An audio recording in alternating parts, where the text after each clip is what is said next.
What's going on, everybody? It's your boy Kinetic. Just hopping on, playing some Dynasty mode. This is a save file that I've been playing off and on for a couple weeks now. I started out playing as UCF, trying to rebuild them. I'm not leaving them unless I get an offer from Michigan to be the head coach. I'm currently in the 4th season, 2028, week 10. I am 8-0. Have won the... Let's see, did I win the... It's been a while since I logged in here. Did I win? Let's see. I did. So, we won the national championship 26 and 27. Back to back. I have increased the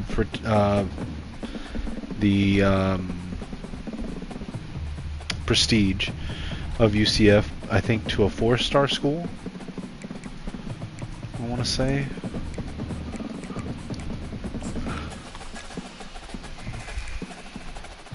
This is an interesting save file. My first year at UCF, and honestly, the first 2 or 3 years, I was able to secure the top recruit in the class. I'm not sure where I sit this year. Okay, so this year I don't think I was eligible for the top ones, but I was able to get number 9, it looks like, was my biggest one. Receiver. But the first 2 seasons,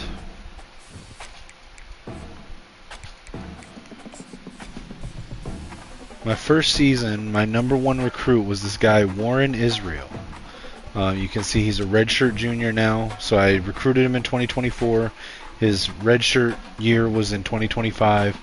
2026 he was behind Jakuri, I think was his name.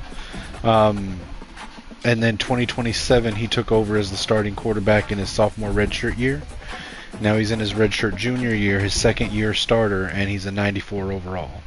So I was able to get him, even though I was only a 3-star school at the time, to come to UCF. And then the next year I was able to get, I'm trying to remember who the number 1 recruit was that year as well. I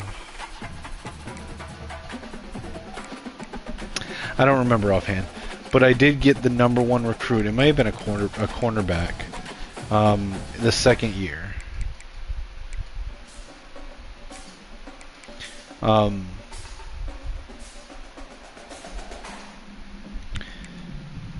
I don't remember exactly who it was that I got.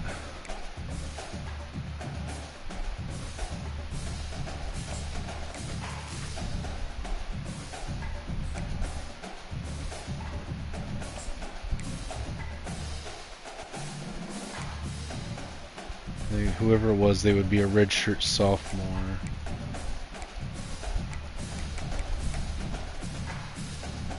It wasn't him, I don't think. No. But it was something that was really interesting about UCF. So UCF, I think it was this guy. I think it was Spencer Fields was the number 1 recruit that 2nd year. But something interesting I noticed about UCF, it is the only, like, I've done 1-star schools and 2-star school dynasties, and I always have a huge number of 3-stars that are interested that I can pull from, right? So I would always start by targeting a couple of 4-stars, and then mostly 3-stars. I could never get a 5-star with a small school before. Maybe this guy was. Yeah, I'm not sure. With UCF, it was so strange because I could get 5-stars right off the bat as a 3-star school.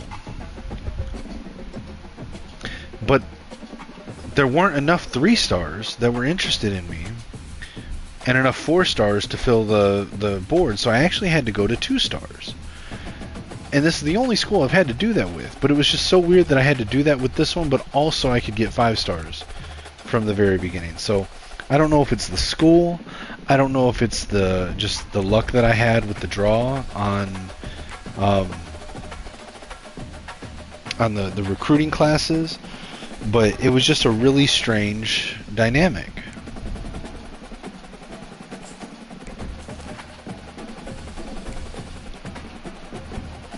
But anyways, I had 2 really good recruiting classes to start off this Dynasty mode. And I've recruited decently well. You can see the team is really progressed at a very, very high rate. I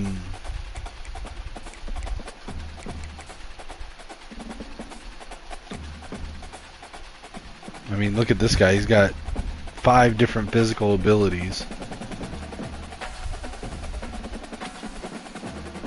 I thought it was funny that in back-to-back years I got Tanner Slade and Trevin Blade at safety.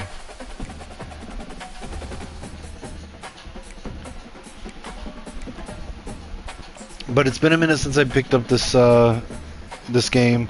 I've been playing the new Madden since the early release came out, getting ready for my leagues to start there. I just started my league with the college football. That just got kicked off. We're in week 0, about to advance to week 1 tonight. And so it's been a minute since I've been able to pick this Dynasty up. So you can see I do have some committed recruits already. Tony Boodle, cornerback. John Johnson, wide receiver. Dennis McLaughlin, cornerback. Greg Cobb, receiver. Denard Missouri, cornerback. Aries Cheeks, cornerback. I thought it's funny that I got 2 cornerback commits, Boodle and Cheeks. Sorry, I swear I'm an adult. Got a new kicker because I like to get a new kicker and punter whenever my current ones are juniors. So I've started recruiting a lot of receivers because I've gotten to the point where I recruit a bunch of receivers and I just move receivers to either tight end or running back. I don't really recruit a lot of tight ends and running backs that often anymore. So we can remove this guy from our board. So we've got, you can see we've got our recruiting board set up pretty nicely. Let's go through it and take a look. So we got Devontae Cross. We've got a pretty hefty lead over South Florida and Tulane. Got the hard sell pitch going on him, so we're going to secure him. Khalid Haywood is still in his top 8, so there's not a whole lot more we can do other than just keep throwing hours at him until he progresses from that. Got a quarterback, Mario Pianalto. We're the only ones on him. He's cut to his top 5. I don't really feel like I need to schedule a visit yet. I don't think it's that important, but we will see if we can get his ideal pitch going here. So we know he's interested in pro potential and championship contender. We know it's not Sunday bound. It could be football influencer. Alright, so it looks like it's going to be football influencer. So we'll go with that, and then we'll add on an extra 10 here. Now once this cuts down to top 3, I'll probably drop the hours on him since we'll have a pretty big lead. Alright, we've got this guy still in his top 8, so we're just waiting on him to cut down. We can raise the hours on here.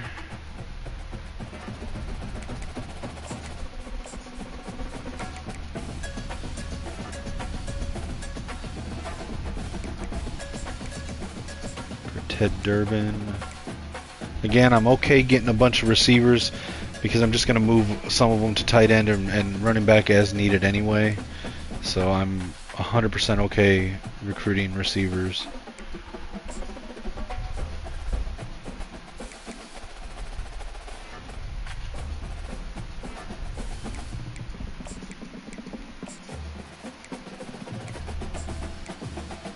I know it seems like I'm recruiting just a ton of receivers, and I am, but it's just a strategy that I've come to work with, and it seems to work decently well for me.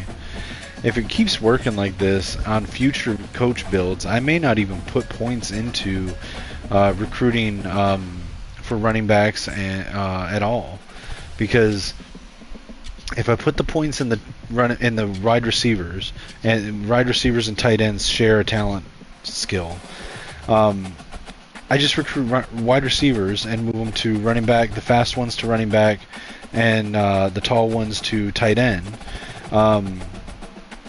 the short fast ones to running back, and then when I actually need a fullback, I just recruit a blocking tight end and move him to fullback. So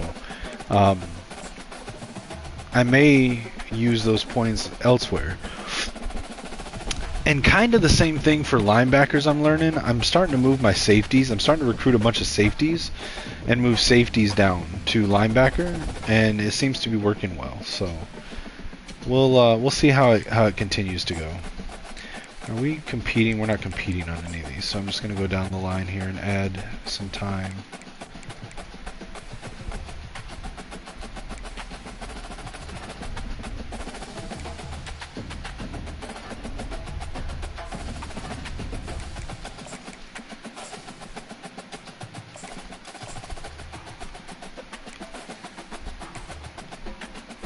Alright, now I'll jump in and play games here and there, but I'm not playing all the games. I'm just gonna simulate. The simulation is wacky, so you know we'll probably lose games that we wouldn't otherwise. It's fine. It happens. Not a big deal. It's all for fun anyway, right? So see, we just lost that game to Utah. That's alright.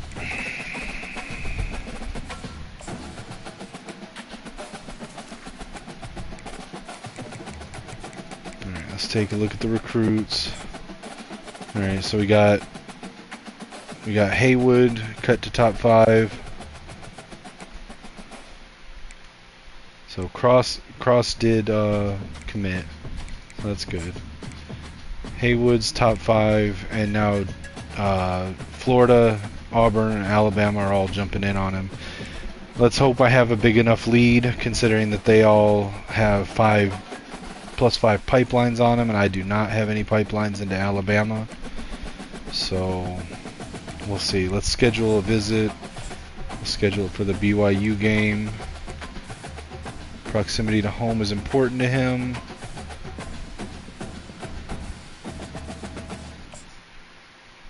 Alright, then we will take off, send the house. We'll go with the hard sell.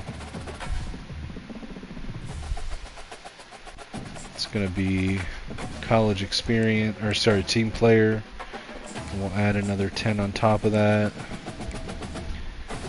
Alright, so Pianalto has cut to top 3, so I'm going to remove some hours off of him. I think we're pretty good on him right now. Nobody else is really recruiting him. So we'll cut his hours down in case we need them elsewhere. We'll just go with the base 5 for now. See what everyone else is looking like. Alright, so Hawkinson cut to top 5, but there's no one else coming after him, so let's switch to a hard sell for him. It's going to be to the house. And then we'll add the other 10 back, try to get him to cut to top 3. James McClure, cut to top 5. I'm going to do the same thing here.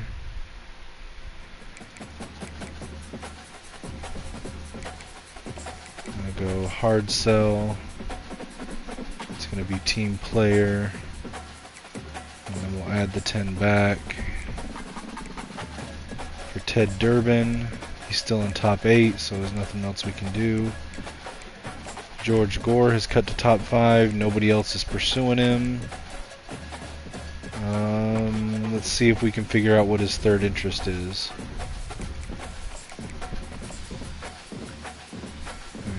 See. Okay, so it could be aspirational. and it could be team player.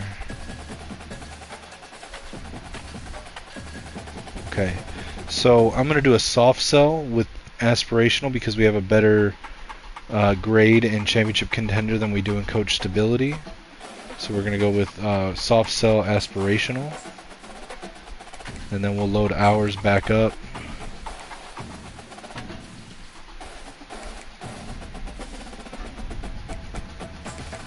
Probably be able to switch to a hard sell tomorrow. Or not tomorrow, but next week. I don't know why I said tomorrow. It's been a long day, guys. I apologize. Alright, so for Enrique Fabroni, he's cut to top 5. Still nobody pursuing him. We can swap this out for a hard sell, try to get him to his top 3.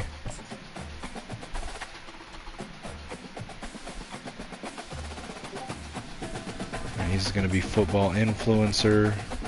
We'll add that 10 back. Fernando Clapp, cut to top 5. We know his pitch, it's going to be to the house, so let's add that on as a hard sell. Alright, then we'll add hours back to him. Alright, we got Vince Gray, not to be confused with Vincent Gray, the cornerback in the NFL. We know his pitch, so let's get that on there as a hard sell. No one else is pursuing him, so we're not going to schedule a visit. I forget which one this is offhand. There we go. Prestigious. And then we'll add that 10 back. Alright, we got Ethan Rohrwasser. I don't even know how to say it. Rohrwasser.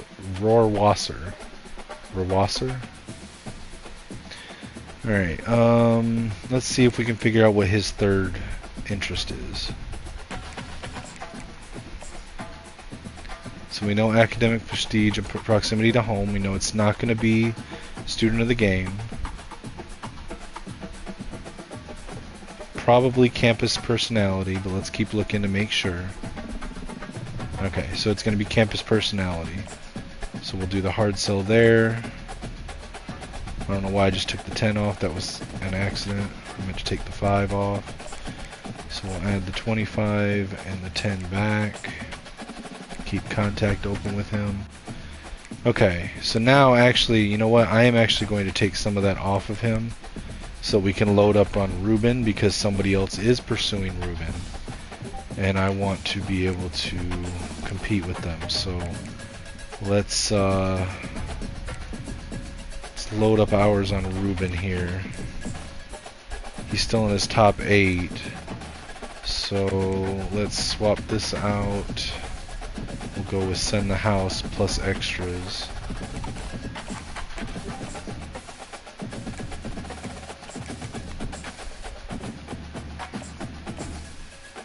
Okay. Then we'll go back and send the house on Alfonso Theria. And then that'll be our hours. We'll add 5 back to Rohrwasser.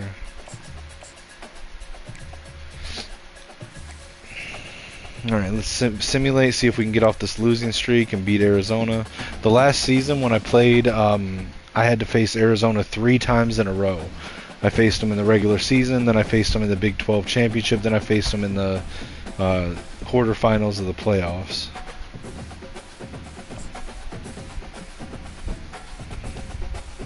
I did play 2 of those 3 games.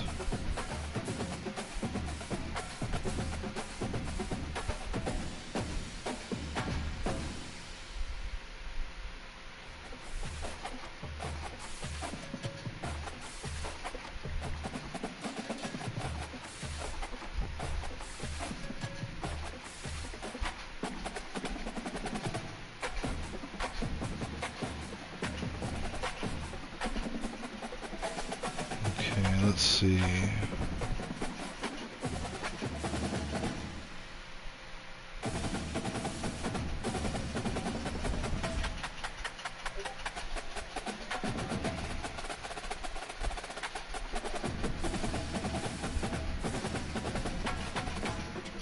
Just checking Discord real quick.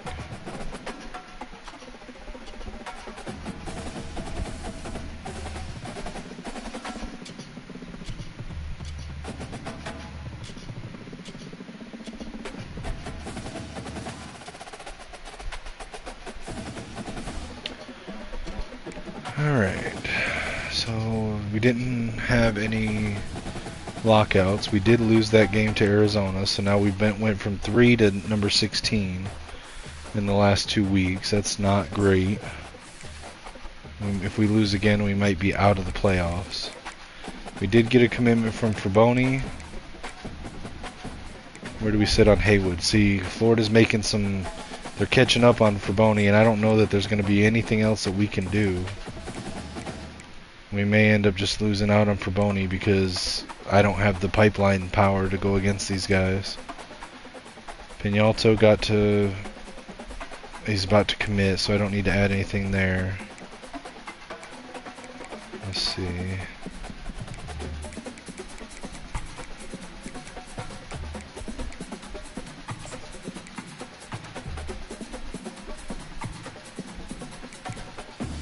Let me go ahead and add hours here.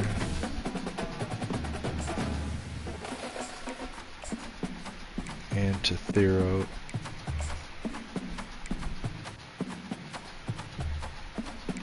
He's at top 5 now. So we'll take off Send the House, we'll go hard sell. So it could be coach's favorite.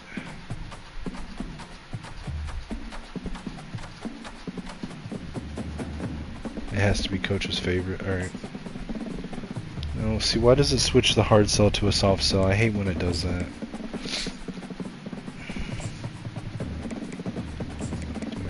Add hours back on top of it. Alright, now we just need to go through and swap Send the Houses to hard sells. We can put hours back on Pianalto. So hard sell. Alright, it's going to be football influencer.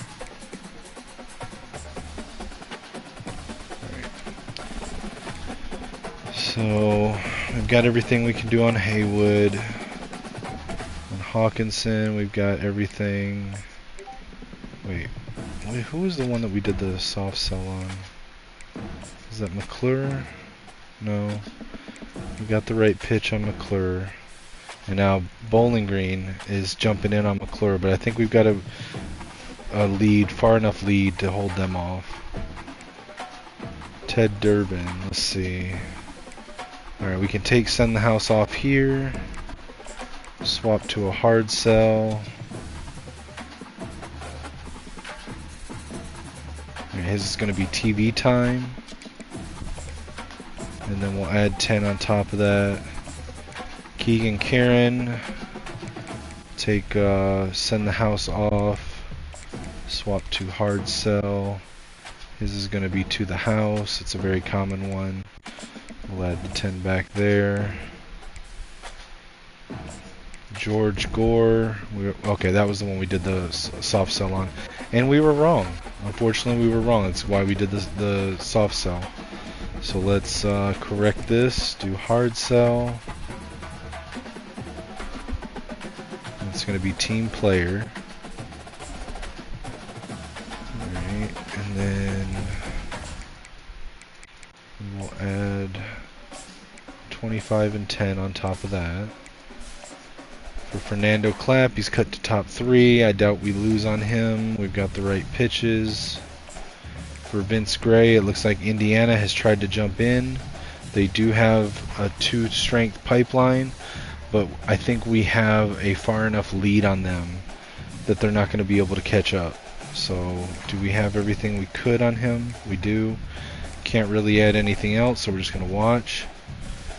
With Rohrwasser, we're still in the lead with top 5. No one else is pursuing. With Ruben, we can take off Send the House, swap to a hard sell.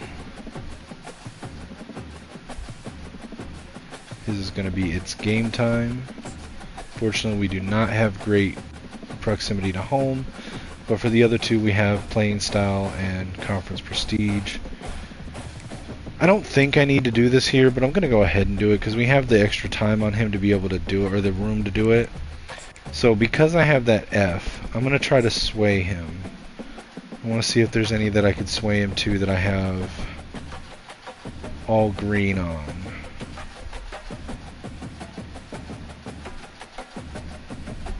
Okay, so I could try to sway him to the house.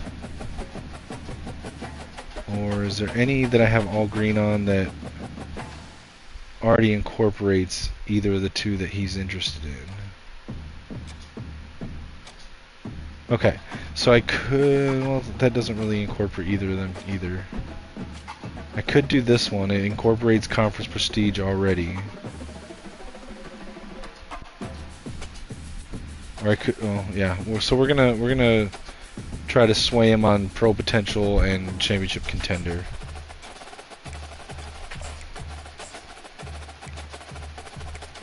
I don't think we need to do it to win it, but we might as well.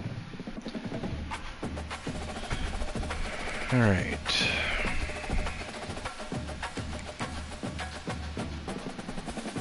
I'm gonna go ahead and sim it. Hopefully we can stop this losing streak against West Virginia.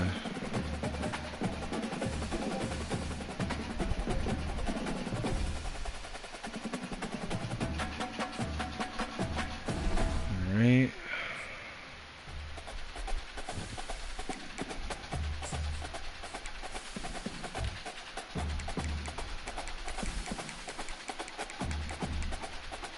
Alright, so we did get commitments from Pianalto and Hawkinson, also from Clapp and Gray. So that's good. So we got some more commitments here. And yeah, we're gonna lose on Haywood, unfortunately. Just Florida has too strong of a pipeline bonus to him. There's nothing we could do. I didn't let up on him at all at any time. It was just one of those things that they jumped in. They've got enough strength of pipeline, and there's nothing I can do here. So it's okay. He is a loss, but we've got a bunch of other receivers already committed, so it's not a big deal. But we do have him for a visit this week. I doubt that that's going to be enough to overtake Florida at the last second. But you know what? Maybe it is. Maybe, you know what? Maybe we will go ahead and play this game and give it the best chance possible if I can win. So let's well, let me double check my recruiting board real quick. I didn't double check anything. Okay, so yeah, there's nothing else I can do on him. On McClure, looks like Bowling Green's not going to be able to catch up. So nothing else I can do there. For Durbin, we're still in top 5. We're just going to keep selling. We're almost to the finish line on Karen. Almost to the finish line with Gore. Same for Rowasser. Okay, now it looks like Colorado State has also jumped in on Rubin, but we're keeping our lead. Our sway has not worked so far, so we'll keep doing that. And we're just going to keep selling on Thero. Alright. Let's go ahead and try to play this game. Now, again, as I've mentioned multiple times on this channel, I am not good at this game. I am not a great player at this game. I'm going to play the moments. It is 100% possible that I could lose this game. It is what it is. I'm here to have fun. The Bounce House, and it's easy to see why they call it that. Home of the Knights of UCF. What do you think about that? And this crowd is ready for a big one. As we wind our way toward the end of another college football season, one of the grand traditions is paying tribute and respect to those who have just poured their souls into the success of this program and honor the seniors on Senior Day. As we'll see a squad from the Oh, is this the Senior Day game? That's cool. And it's nice to see all those stands full. They were not full when I started this this Dynasty mode.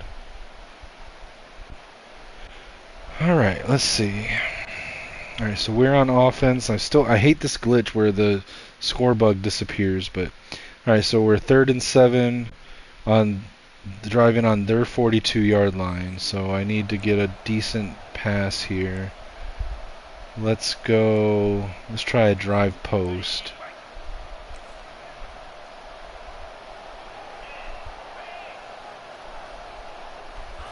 Trying to move the sticks on 3rd. Their guy cut in when I didn't think he would. I thought he was going to cut to the outside to cover, and I was going to get it in between them, but that did not happen. Alright, let's see. So we're up by 7 on their 45-yard line, 3rd and 4. Or no, sorry, they're on ours. We're on defense. So let me get this stuff set up here.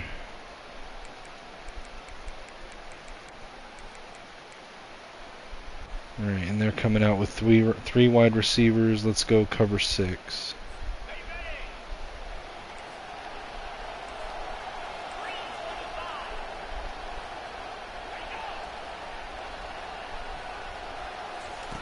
Looking to throw on 3rd. Oh, I thought I had an open lane to him. Damn. Alright, let's try to stop him again. They're in 3 receiver, 2 backs. Let's go cover 6 again.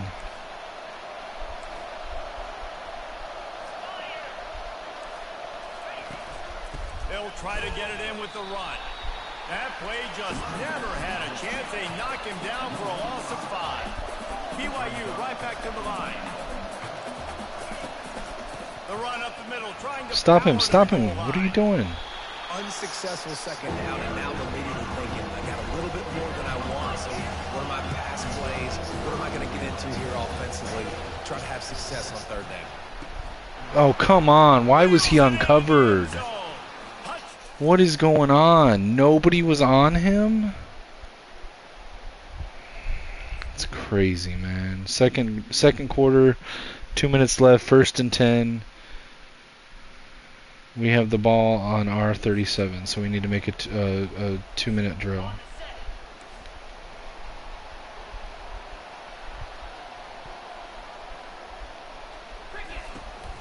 From the gun, they'll try to impose their running game. That's what you expect from a senior. Don't give them any extra yards. Great tackle there.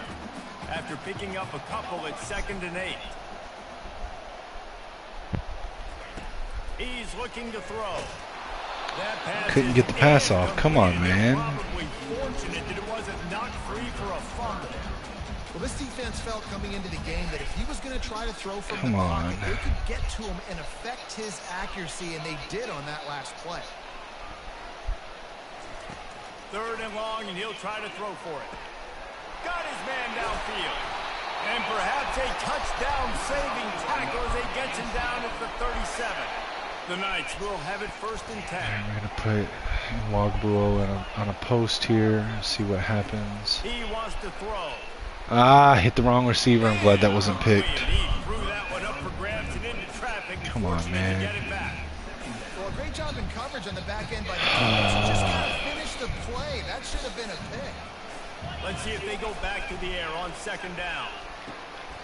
What a job to lay out and make the catch. Man, I love those guys that are willing to put their body on the line, and he does it right here, man. Just lays out. That ball's coming in. You can see it from several yards out, making that play, laying out, keeping the football from touching the turf. Great concentration, great effort by the receiver. From the red zone, looking for a man. Good timing on the quick out. He's brought down, but he's got him inside the 10. 1st and goal from the 8. Defense is backed up. Shadow of the goalpost, trying to defend their own end zone. Oh, come on. Why was my guy so slow to take off? He loses 4 on the carry. Defense rose up deep in its own end on that last play. Now a 2nd and long coming. How is he able to peel off so quickly and get back down there? Come on. Pass play in prime position for a score. Guys out in the backfield now, it's not just run the ball downhill anymore. You got to be 1st personal. I got to be able to trust you in the pass game, and I got to be able to throw you the football, and you can do that right there. There we go. Throws it in the end zone. Touchdown, UCF! And I just love the execution by this offense. Late in the half, man, you want to take the lead. You want to get that momentum on your side, and they do it. They finish it with the passing game. I'll tell you what, keep that passing game up. You can keep this lead, keep the momentum, and keep putting up numbers.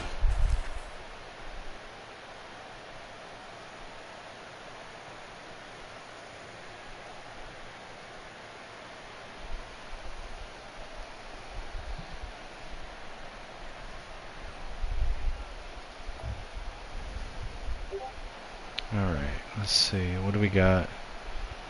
So we are up by 10, third quarter, 2 minutes left on the goal line. First and goal. Alright, so let's see. Let's try a speed option. Trying to get better with these option plays.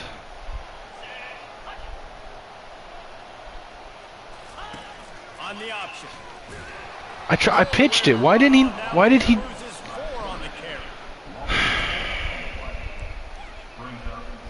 I hit the pitch button. He started to pitch it. Why did he pull it back? Second and goal from the 6. Quarterback changing the plays. That's not what I want you to do.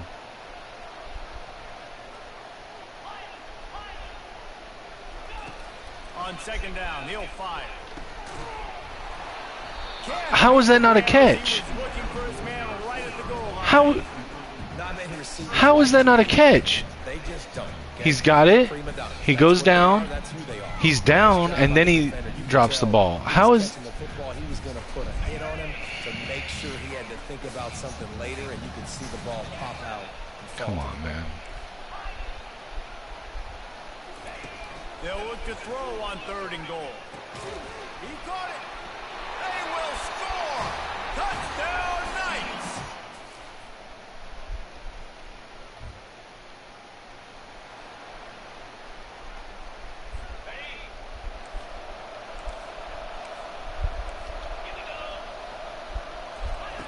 On fourth down, Why is it not letting me move? going for it all. Oh, that should have been a pick. Complete the long.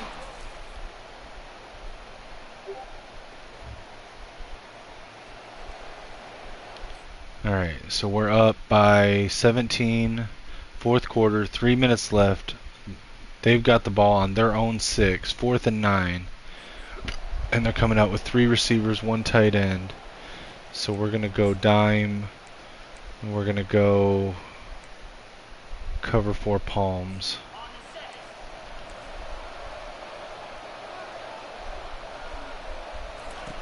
He's looking to pass. Throws to the tight end. Makes a catch past the stick. Man, how'd they catch that? Alright. Looks like we got the ball back on an interception though, so. Alright, so we're up. 2nd and 5. 2 minutes left, so we need to chew clock.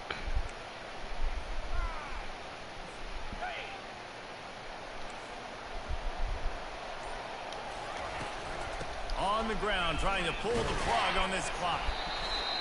And they'll bring him down, but not before he picks up the first down. Here's this offense with a fresh set of downs. Try to get the edge with a quick touch pass. And you want to talk about game tackling. Everybody on the defense run to the ball. Operating in the red zone here on 2nd down.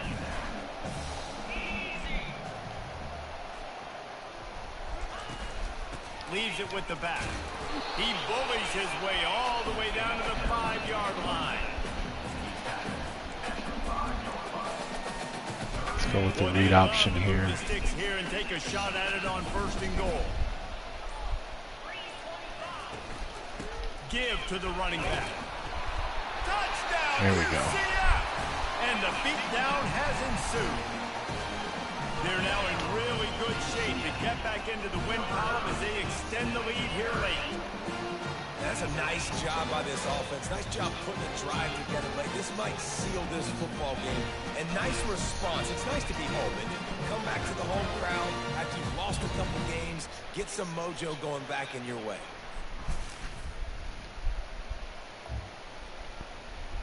Alright, they're going for an onside kick. Time is against them. Still Now, I have lost these. The onside kick seems way more effective in college than it does in Madden, which makes sense, I guess.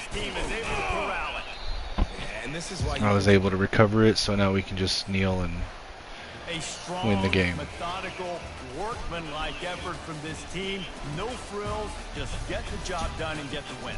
I love when you describe my teams like that. Just consistent, you know, methodical, strong. I don't have to do things special every single week. All I'm supposed to do is get the W, and that's what they did. And this is why practice is so important, guys. You can tell that this team was locked in way back earlier in the week. They watched the film. They got good looks in practice. They knew what to anticipate. They knew what looks they were going to see. And when those looks presented themselves, boy, oh boy, did they ever take advantage. So that's going to do it for us. For Jesse Palmer, David Pollack, I'm Reese Davis saying so long. This has been another presentation of EA Sports College Football.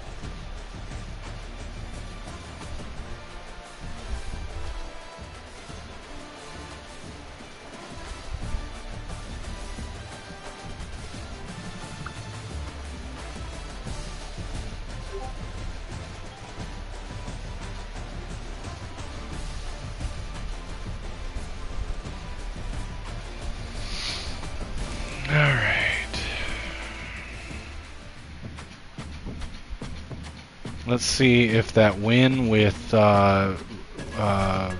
Khalid in attendance helps out at all. I doubt it. I doubt we'll be able to overtake Florida, but if we were going to, that was our best shot. And it worked. Wow. Okay. So we were able to sneak in right at the last second to get him back from Florida because he was in attendance for that game, and we won. That's the effect that winning a game during a recruit's visit can have, because I would have swore, based on the last week's thing, that he was going to commit to Florida this week, and we were able to get it at the last second. So that worked out perfect. We got a few other commits here.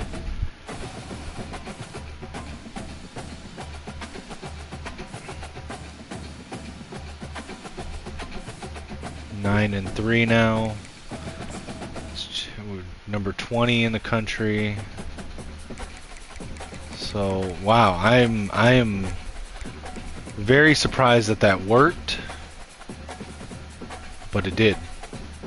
So not gonna complain. Now I'm gonna have a whole bunch of wide receivers I got to figure out what to do with at the end of the season, but that's a problem I'll deal with when it becomes an issue.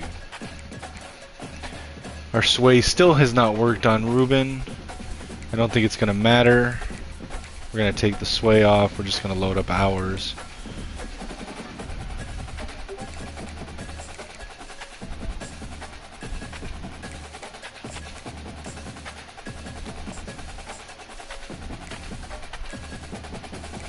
Looks like we're about to get commits from the last 3 on our board, and we'll leave the other 5 spots open for the transfer portal.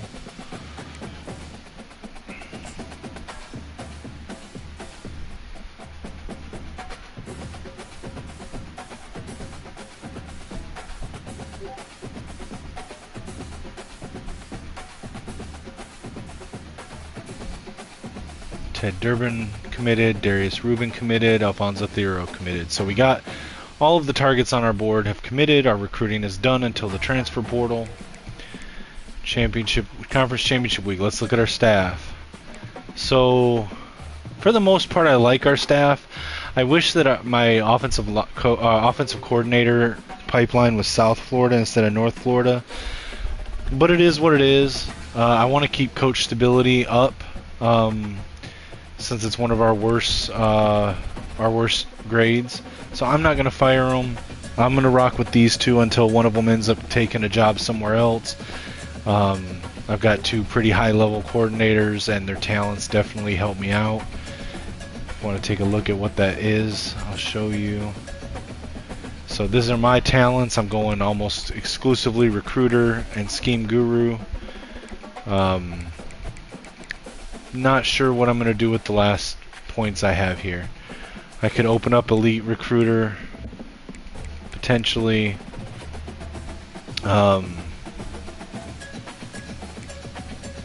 You know, I could do it, or I could look at trying to open this up. I think, what did I say I was gonna do? I thought I was gonna go in here and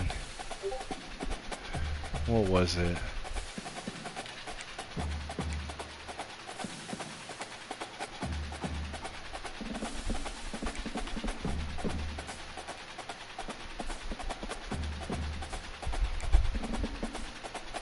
I think I was gonna go there and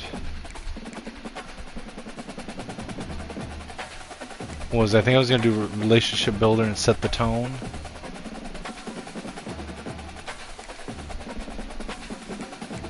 I think is what I said I was gonna do, because I've got 8 levels left of points, so that's gonna be 80 points. It's gonna be 20 to open this up, so that leaves me 60, and then that's gonna be 36. That'll be 36. So I won't have enough to do both of them, because it'll be 20. So I'll be short by 12. So I'll be able to get 2 here.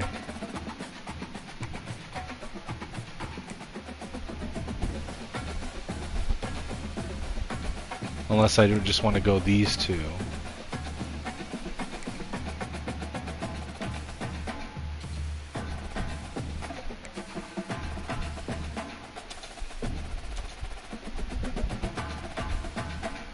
I think I want to go all 3 here, and maybe, so that would put me at 56.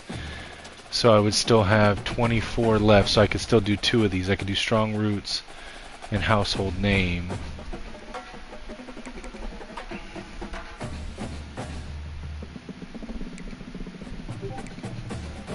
Or I could do the reduce the home field advantage here.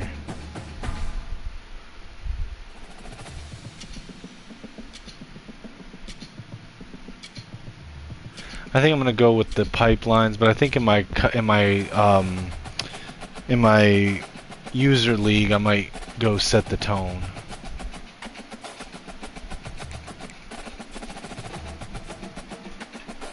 But my offensive coordinator, he's mostly he's got elite recruiter, or no, not elite recruiter, but he has heavy points into recruiter. He's got master motivator.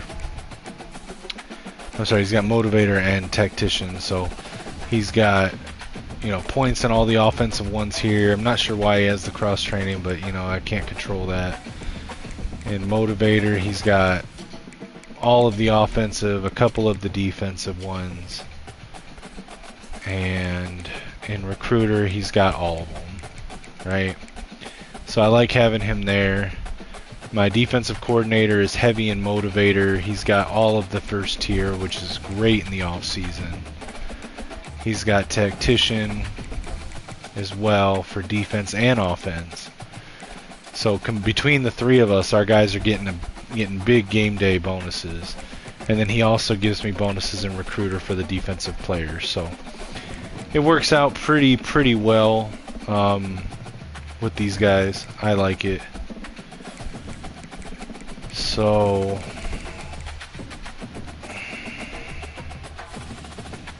let me see.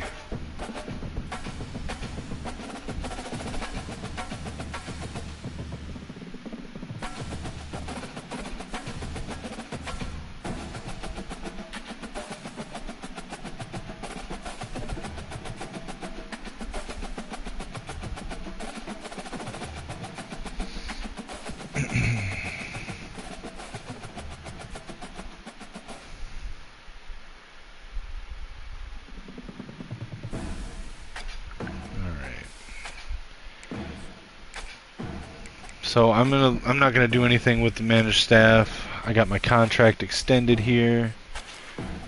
So it looks like I've been extended through 2033 for 5 years. That's good.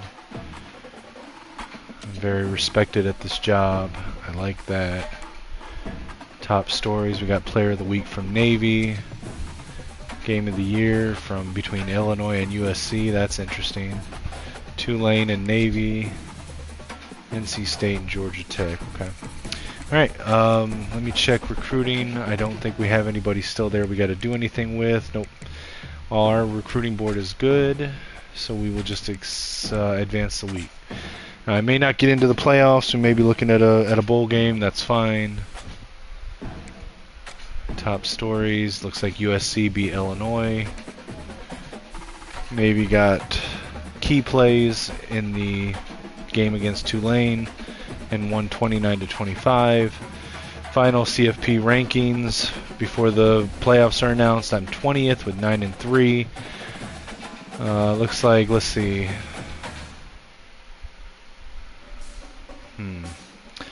So Cincinnati, West Virginia. Yeah, so I'm probably not in the playoffs. That's alright. I've won it the last 2 years. I can let somebody else win it this time.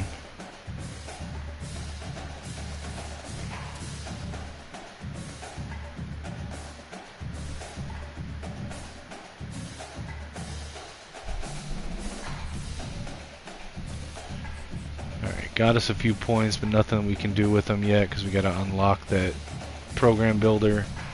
Oh, look, we got best punter of the year, Nate Young. 37 punts, 1,700 yards, 46 yard per average, or yard per attempt. Excuse me. Looks like we are playing in the Alamo Bowl against Indiana. Okay.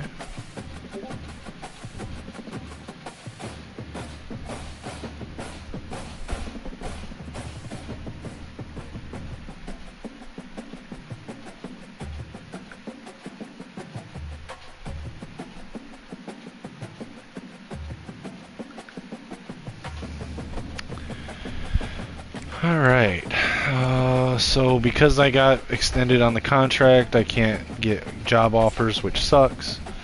Is what it is. My luck, Michigan head coach is open this year. It is.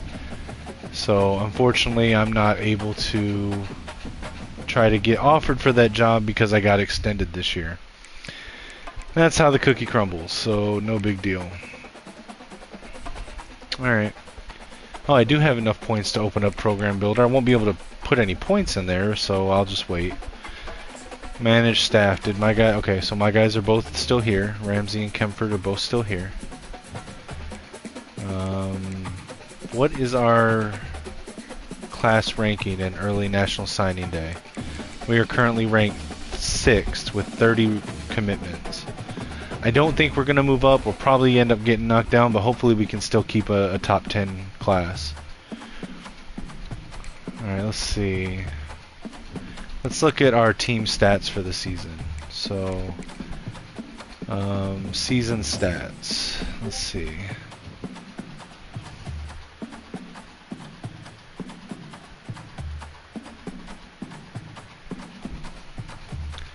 Alright, so Israel threw for 2,900 yards, 212 out of 289, 32 touchdowns, 6 interceptions. Looks like Trujillo came in for 37 pass attempts, 3 touchdowns, 211 yards. Israel had a 73% completion percentage, that's pretty good. Longest pass was 78 yards, he got sacked 17 times, played in 12 games. Alright. For rushing, we had 610 yards, so we didn't have great production this year. That's okay. Receiving yards, passed it around quite a bit. Had 2 600 plus receiving yard performances. Let's see, how many sacks did we allow? Cole Brown allowed 6. Overall, not too bad, really. Not too bad. On defense, how did we do? Our leading tackler had 90 tackles, George Oden. I think he's like my 2nd or 3rd string middle linebacker, so that's actually really impressive. We did good on sacks. We had a couple people pushing double digits. Hardrick and Good were both half a sack away. Marcus Downs was 8.5. Case Faharn 7.5. So we were getting pressure from pretty much every position except right outside linebacker, which is fine. Playing 4-2-5, a lot of times we don't have a right side guy out there. Let's see. And our kicker, 9 of 11, 81%, 52 long, 51 of 53 extra points. So yeah, pretty good, pretty good.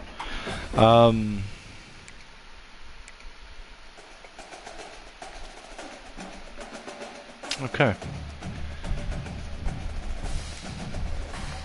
that wasn't bad. Let's look at some of the better schools. I want to see how we compare. So, who were the best schools?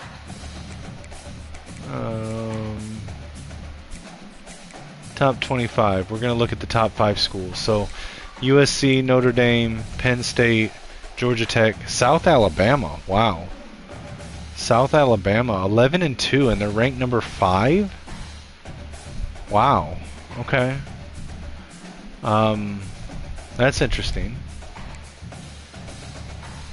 I'm not sure how realistic this is.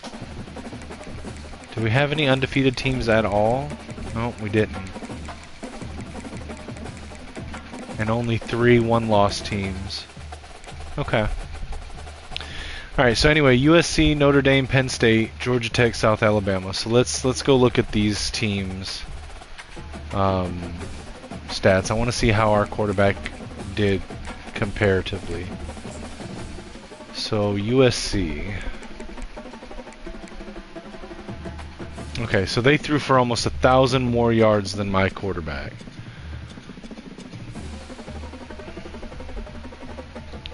And almost 1,000 more yards, more completions, almost 200 more attempts, only 5 more touchdowns. Okay. USC. Let's look at rushing. The rushing wasn't much better than mine.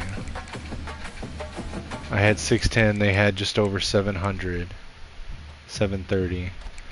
Receiving, they had one guy over 1,200, one over 800, one over 700. So again, their passing attack was lethal. Let's look at Notre Dame. Right, here's South Alabama. Let's see. So South Alabama, very similar to ours. So Ryan McGarry had a little bit more passing yards, but very similar. Where's Penn State? Penn State was one of them, right? Okay, so 3,500 yards, many more passing attempts. The rushing attack was pretty comparable. Okay, so our passing attack isn't the best. Which is crazy with how good our quarterback is. And our receivers are good too. Let's look at Georgia Tech. Now they're a triple option team, aren't they? Oh, they apparently pass it quite a bit. Maybe they're not a triple option team anymore. Graham Knowles. Now they are running a 2-back system. It looks like. Huh. They're running a 2-back system somehow. That is really interesting. Huh. Okay.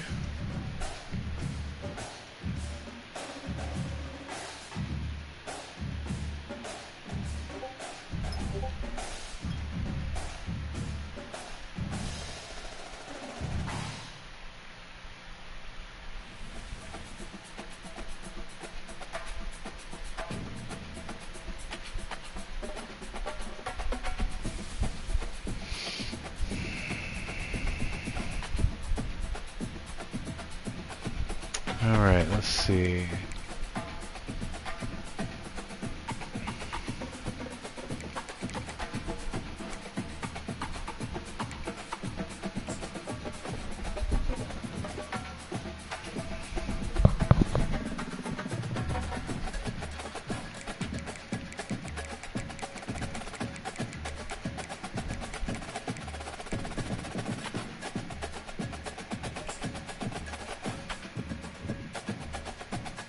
Can we look at conferences with season stats and compare?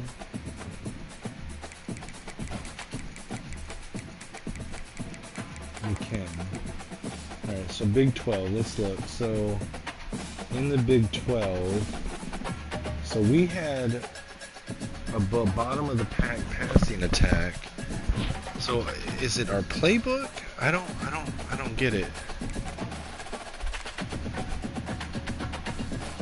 Because Kansas, Oklahoma State, Utah, West Virginia, Kansas State, BYU, TCU, Iowa State, Arizona, Cincinnati, and Arizona State all had more potent passing attacks.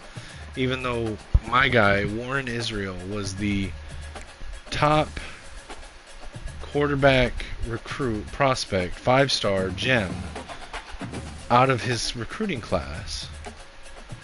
Same recruiting class as Claybrooks and Uphoff and Rhodes and Cummings. Huh. I guess we're middle of the road. Okay.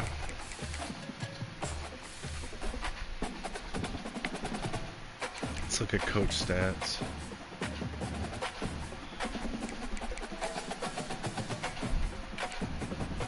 So my coach's career wins are 57 and 13. 814 winning percentage, career percentage. 5 winning seasons. 7-0 in the playoffs. 2 national championships, 1 conference championship. 1 first-round draft pick. 9 players drafted. 1 top 5 recruiting class. That's pretty cool. That's pretty cool. So is that my rank in all of college football? Is I'm the 5th most prestigious coach? Huh. Okay. Do I have the best winning percentage? I do have the best winning percentage or winning record. I have the best record of current college coaches.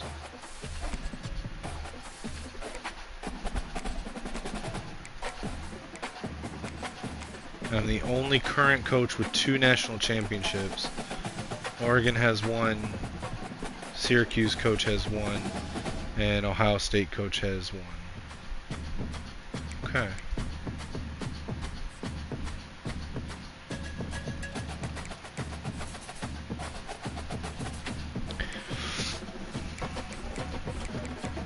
Alright, well, let's see if we can beat Indiana in the Alamo Bowl.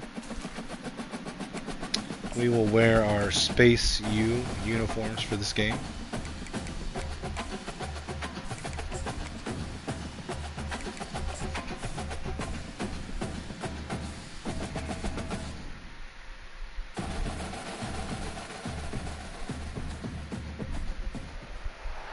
Welcome to San Antonio, Texas, the Alamo City today at the Alamo Dome as we have a couple of squads here ready to square off in the Valero Alamo Bowl. There's nothing quite like wrapping up a regular season with a bowl victory. It just leaves a good taste in your mouth going into the offseason. As we'll see a squad from the Big Ten, the Indiana Hoosiers, taking on the 20th ranked team in the land, the UCF Knights. For EA Sports College Football, I'm Reese Davis, joined here in the booth by David Pollack and Jesse Palmer. And guys, let's get this thing started.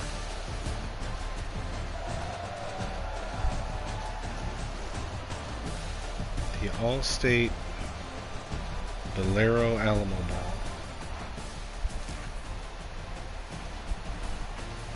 Alright, 3rd down. We're taking control.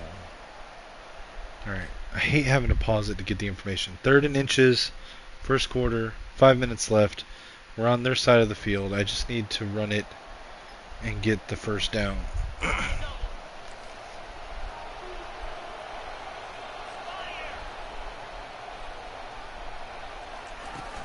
They'll try to move the chains on the ground. Get behind the blocker and get the 1st down.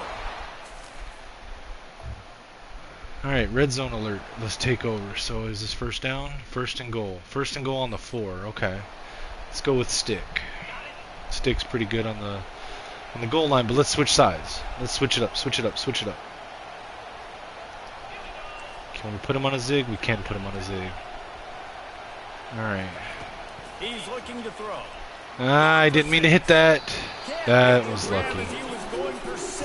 Alright, let's try this. That was a bad throw. I should not have went to the zig. I should have went to the X.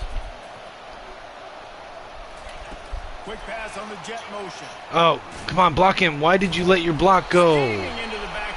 Come on, man. You had one job. Great recognition by the corner. That touch pass after he throws to the quarterback. It's a pass. All right, let's try spacing switch. Come on, man. No, I don't like this. That doesn't have enough depth. Let's swap sides. Come on. I can't see the fucking play clock. I hate this bug. All right, let's go. They'll try to pass it in on 3rd and goal. And he was Come trying on, to cash dude. in the end zone in this red zone threat, but it's incomplete. Now it looks as if they'll settle for the field goal try. And the kicker delivers the 3 ball to finish off the drive.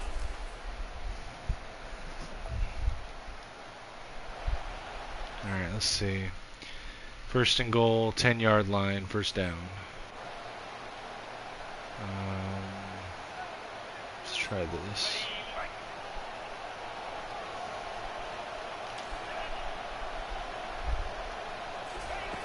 He's looking to throw it.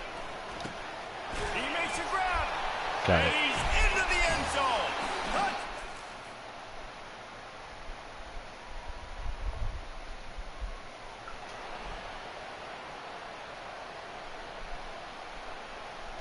Let's try a wheel route. On 3rd down, going up top. Grabbed over the middle. It's Richardson. And they force a 4th down. And for the 2nd time tonight, they'll trot out the field goal kicker. He's going to reach for a Come on. 2-yard attempt. No.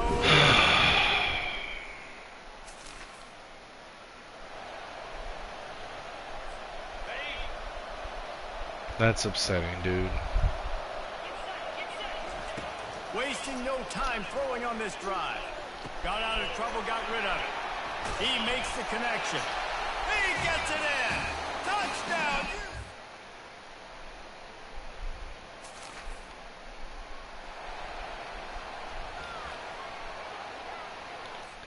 All right, let's see. 3rd and 6, 2nd quarter, 2 minutes left. All right. Let's try the tight end corner with the Texas route. No. Okay, let's not try it. Let's still try it.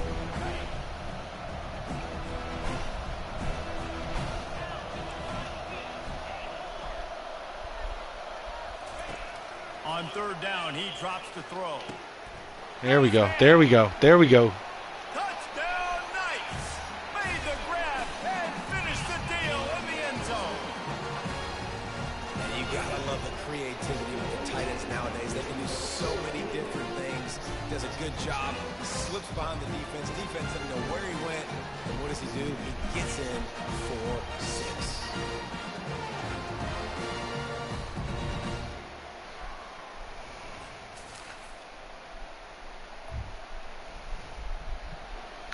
All right, what are we looking at? Second quarter, minute 42 left, 1st and 10 on our own 45. I must have got a turnover. All right, let's try this and put X on a corner route. He wastes no time and comes out throwing. Got it. Got it. Oh, at the 1-yard line. Come on. And White crossed the plane to get the 6, but they'll have the 1st down. This offense has been a juggernaut, and they have a chance to pad their total just before halftime. He'll pitch it. God, why did they close that fast? Come on, dude. And the D denied him on 2nd and goal. Movement here from the tight end. So frustrating, dude. I don't see other people having these issues that I have. And I don't know what I'm supposed to do differently, dude. It's like before the last patch, the jet touch pass and the option, they were good. They worked. Now after the last patch, I don't know what they did. It's like they made my offensive blockers just fucking retarded on those plays. Second quarter, 1st and 10, our own 42, less than a minute left. Okay. Let's try flood.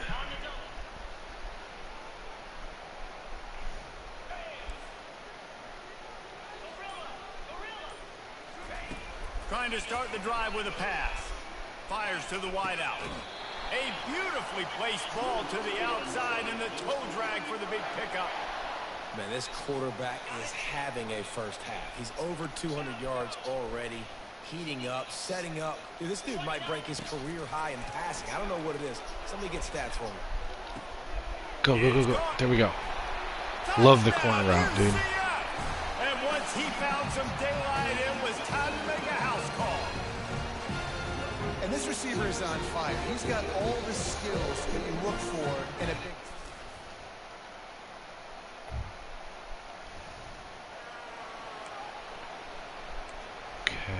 Let's see, what's the situation? 18 seconds left on their 17-yard line. Okay. Let's try a corner.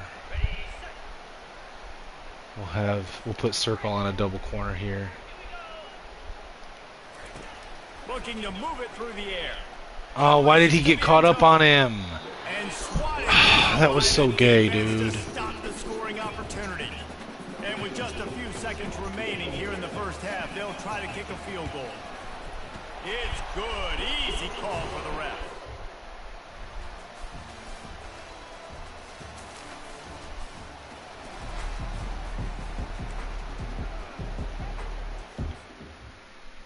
All right, we're pretty far ahead, so let's go to Super Sim.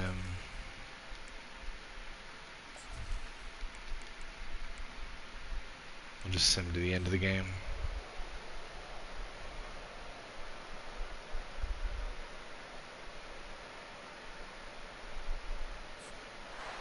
Well, this one had all the suspense of a bug hurtling his way toward a windshield, and they did splatter them, an absolutely dominating performance. You got to give the coaching staff a ton of credit. They obviously had their guys ready to play and motivated right from the opening kick. All three phases we saw, just spectacular football. No mental mistakes, David. You really can't play better. I don't know what's going on with the sliders, guys. I have tried to do everything with the sliders, and it's like I have them where they are now, and it's so random. Like I can face FCS at home and barely win, or I can face Indiana in a bowl game and destroy them. But if I up the difficulty, then it's like I'm playing like a fucking the Kansas City Chiefs on all Madden while drunk. It's like I don't get it. I don't understand what we're trying to do with the difficulties here. Like, why can there not be something in between tuned up varsity and like fucking just stone wall, not able to do shit?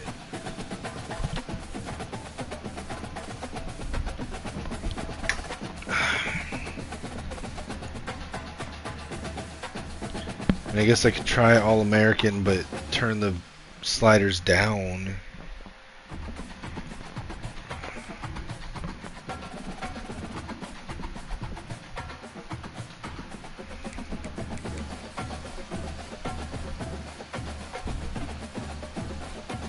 Try that, I guess. I don't know. The next game I play, I'm gonna have to play the full game and see how it feels. Alright, well, let's advance.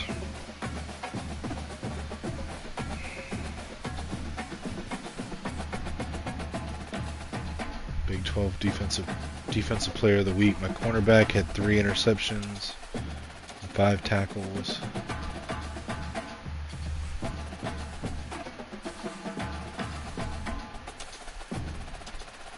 Wide receiver had 3 touchdowns, 177 yards.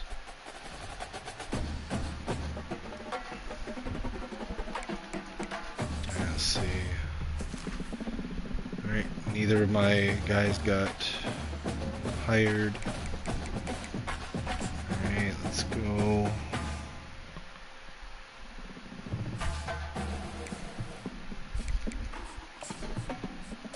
Alright, they still didn't leave.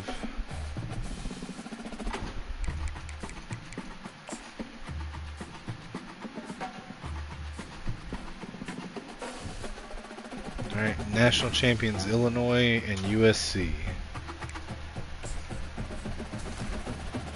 Alright, so they're not leaving. I've got them for another year. Cool. How many years do they have left? 2 and 1. Okay.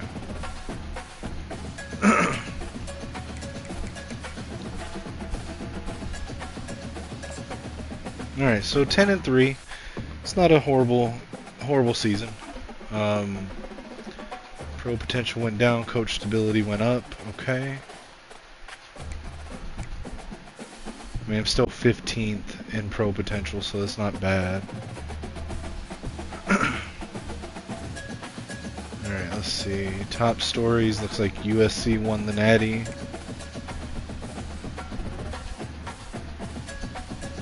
Okay.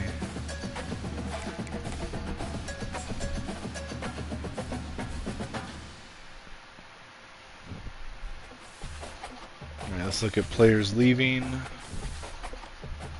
Okay, Israel's trying to leave. Let's see if I can get him to come back for his senior year. Alright, I got Israel to come back for his senior year. That's good. But wide receiver Lewis Riggs does not look like he wants to come back. Nope, so he's going projected round 1. We got Jalen Hayward projected to go round 1. We got Burdell Richardson projected to go round 6. Jordan Bridgewater projected to go round 6. Chase Malamala projected to go round 5. Alright, so let's see. Well, we got our quarterback to stay for 1 more year, so that's good. It's huge, actually. Alright. Draft results. Alright, so Riggs and Hayward both went 1st round. Malamala went 4th round. Bridgewater and Richardson went 5th round. So they all went above their projected draft picks, so that's good.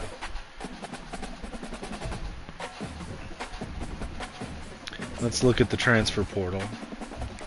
Got 5 spots on our recruiting board open. We've got a few people interested. Looks like we've got the number 1 transfer interested, Jimmy Hanoski. Okay.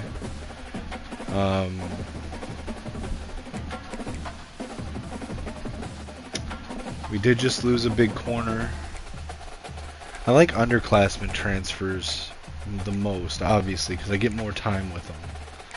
So let's see.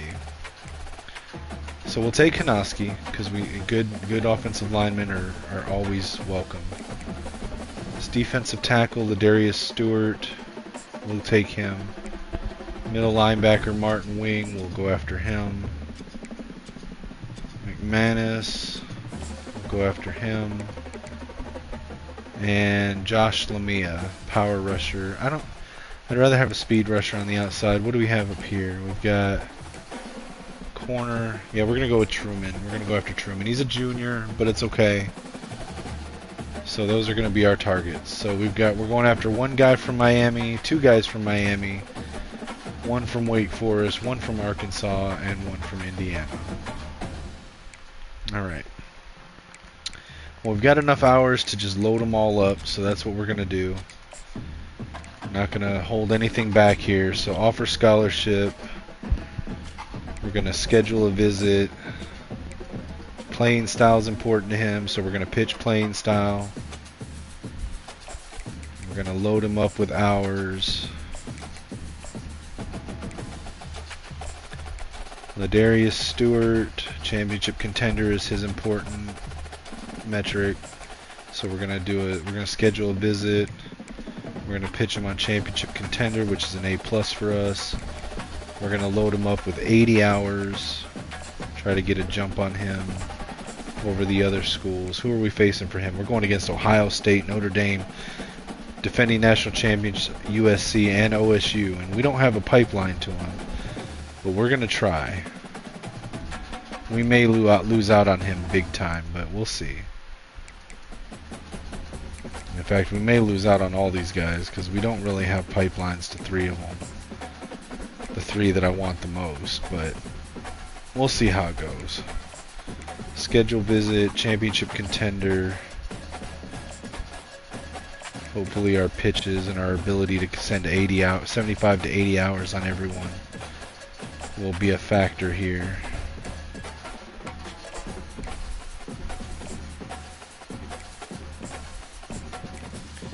Pitch him on championship contender. Send the house. We'll contact friends and family, and we'll search social media for tips. And then Brett Truman. We'll schedule a visit. Championship contender. We'll send the house. We'll contact friends and family, and we'll search social media. Alright.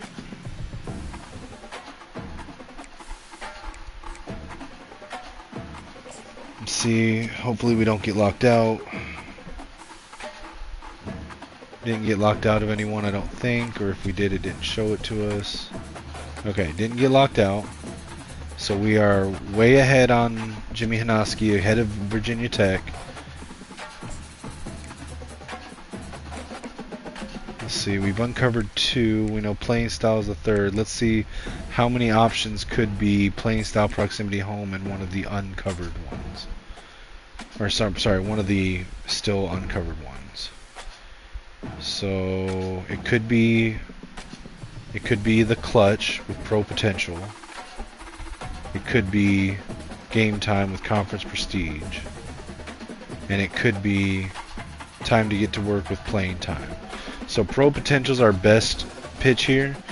So I'm going to soft sell the clutch. And then we'll load him up with hours still uncovering after that. So I can still do send the house. And then add 5. Alright, with Ladarius Stewart, we have uncovered all 3, so we know his pitch. So we will go ahead and pitch him with to the house. And then we'll add on DM the player. And somehow we are ahead of all of them, although I'm not sure how much that's going to hold up. We'll have to see. For Martin Wing, we are in the lead, but not by much against LSU and Memphis, who both have major pipeline strength with them. So we'll have to see if we can hold them off. We have only uncovered championship contender, which we already knew. It's doubtful I'll be able to get a pitch here, but let's find out. Okay, so we got championship contender. Could be aspirational. It could be to the house.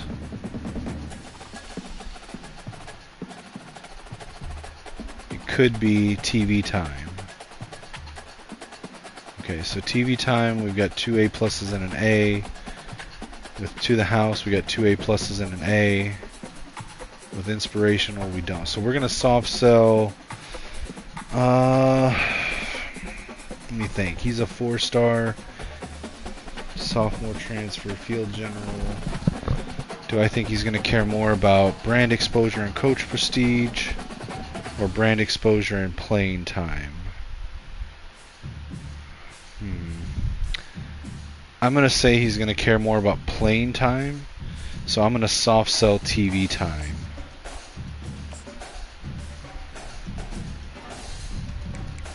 And then still send the house on him.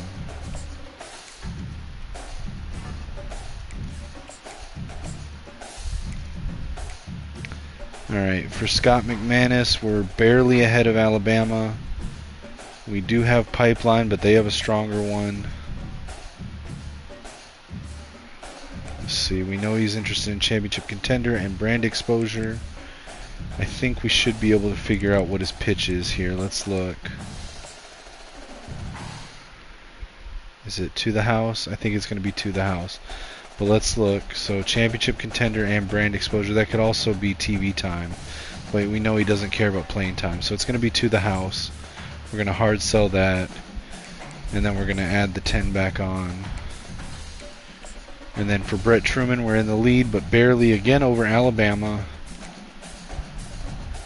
We don't know any of his pitches except for championship contender, but we've uncovered a lot of what it's not. So let's try to figure it out. So championship contender, it could be aspirational. It could be conference prestige. Or conference spotlight, excuse me. Okay, so those are the only two it could be. We have a stronger pitch, stronger grades in the conference spotlight, so we're going to soft sell conference spotlight.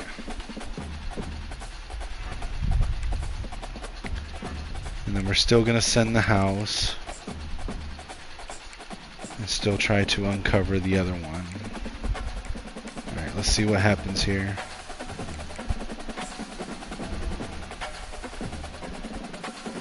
Alright, we got Ladarius Stewart, we got Scott McManus, but we lost on Brett Truman. Okay. It is what it is.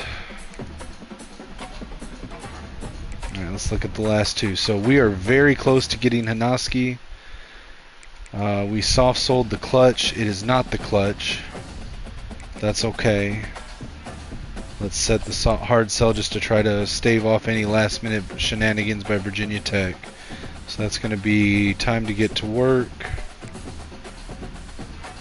And we'll go ahead and fill up the rest of the hours to gain extra influence.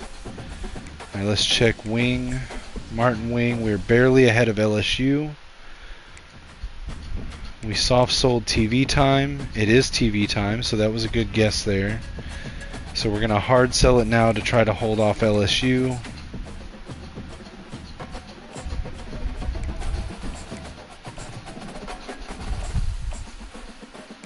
Alright, let's see if we can hold on to these two.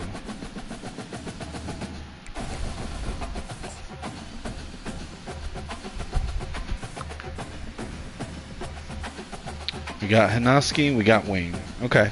So we got 4 out of 5 of the guys that we targeted in the transfer portal. I'm not going to be mad about that.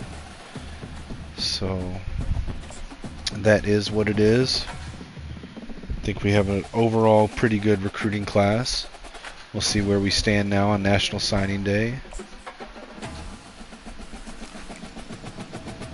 Alright, so we stayed in the top 5. We kept our spot in the top 5.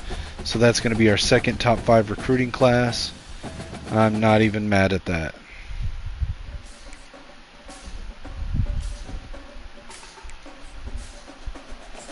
Alright, let's look at position changes. So how many athletes do we have?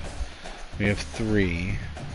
Let's take a look at our roster by itself. So we're pretty good on quarterbacks. Israel's here for 1 more year. Cleveland will probably, well, Cleveland or Roundtree. Oh, wow. So Roundtree's really going to be pushing Cleveland for the starting job next year. And Richard Favre is going to be pushing as well. Look at all the abilities Richard Favre has. He may be the one to watch there. And even Sidney Kane is going to be in that battle, so that's interesting. And we got Pianalto. He'll redshirt this year. Cleveland, man, I don't know. We'll see what happens after training. I may even end up having to encourage Cleveland to leave if Roundtree surpasses him or if Favre surpasses him. At running back, we're set up pretty good. We've got a senior, junior, sophomore, freshman. We don't have any freshmen going redshirt this year. I may end up having to have Earl and Sheed leave, so if one of those athletes grades out as a running back, that might be good. Although I'm sure I've got receivers I can move someone down there. I'll probably end up having Britt transfer if Aguilera even gets close. I like to have a blocking fullback here. Although Britt is much faster, so maybe I won't. I don't know. Yeah, receivers, I'm going to be moving quite a few of them around. I'm just getting a feel for the team real quick. Let's just look real quick. So I like my top receivers to be fast. Pretty much every receiver we have on the roster except for Jeffrey is fast. He's a redshirt freshman. He's 6'1" physical. I may look at moving him to a different position. What are his other good positions here? He could go fullback. I could put him at fullback. Or tight end vertical threat. He would be the fastest fullback by far at 89.89. And if I have Aguilera transfer, I don't know, let me look. My tight ends, I'm going to need a couple tight ends. I'm going to move at least two of these receivers to tight end, to redshirt. So let's look. So I want those tallest, fast receivers to go there. So that would be Johnson and Rashad. Let's see if they can, what they grade out at as a tight end. He actually grades out as a running back the best.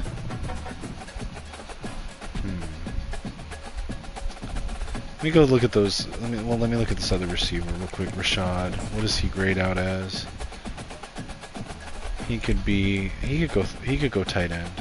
I'm gonna have Rashad go tight end. Let me go look at the athletes though. Alright. We've got two reasonably fast athletes. Neither of them are very tall. This guy looks like he's gonna grade out as a running back, but let's look. Oh, actually, he could be a speed rusher on the defensive end. Okay. Or a hybrid safety. 5'10", 173. Okay, I'm going to come back and visit that later after I look at the defensive side. Turner, Ryan Turner. Grades out as a power back running back.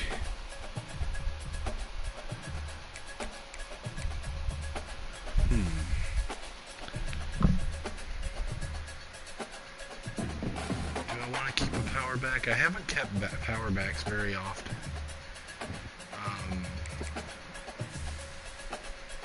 Because I don't want slow backs. But he's 90 speed, 89 excel. That may get better. So I think I might actually put him to running back. And let him be an experiment to keep a power back on the roster. What is Rosser? Let's see. He grades out best as a fullback. I don't know if I like any of the positions he grades out at, honestly.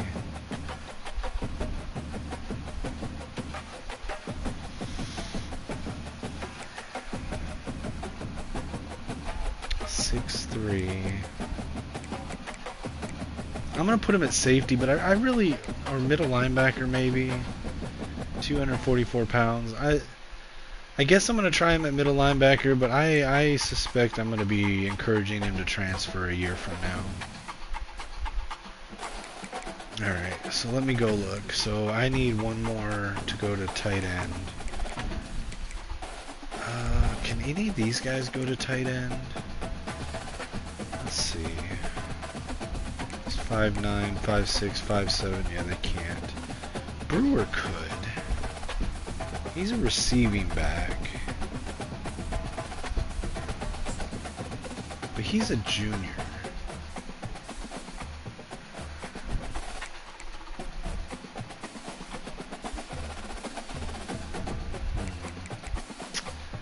No, I think I'm gonna... Let's see.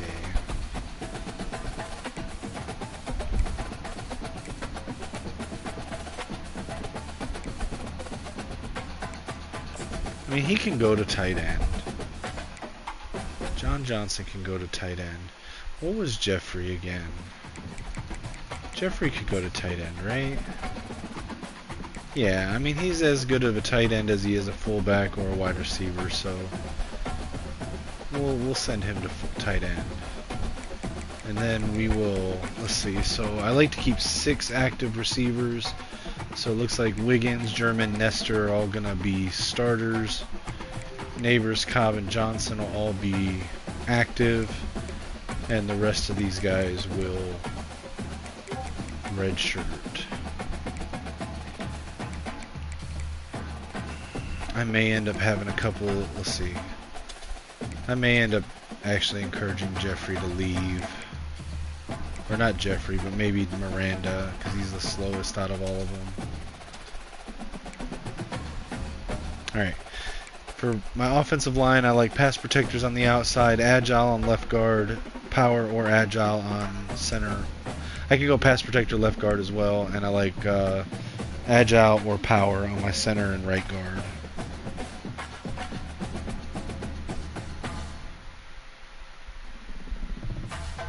Let's see. Sorry guys, I gotta respond to a message.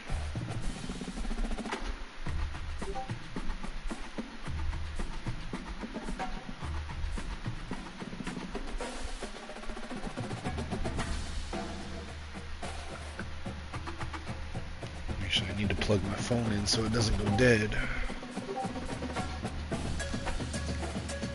My Discord's going nuts right now.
Sorry, just responded to messages real quick. Alright, so we got 2 pass protectors on the left side. I like that. Let's look at my right tackle real quick. Right tackle, we got a whole bunch of people. So, this guy's agile, but he's still my highest rated guy to go there. So, although I could potentially, let's see. These are both juniors. He's not, the 79 is not really that much better than Nestor. So we'll keep this here. I'm gonna send this agile to left guard. Mike Cash. We'll send Fernando Clapp to left guard. And we'll send one of these pass protectors. We'll send Stanley Carr over to left tackle.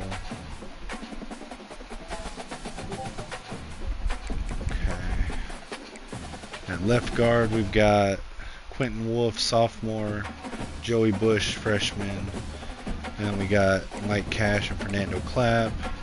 At center, we've got 2 seniors and 2 redshirt sophomores. Let's see, we got... Okay, I'm going to move Thero over to left guard. That means I'm going to move one of the agile left guards over to right guard.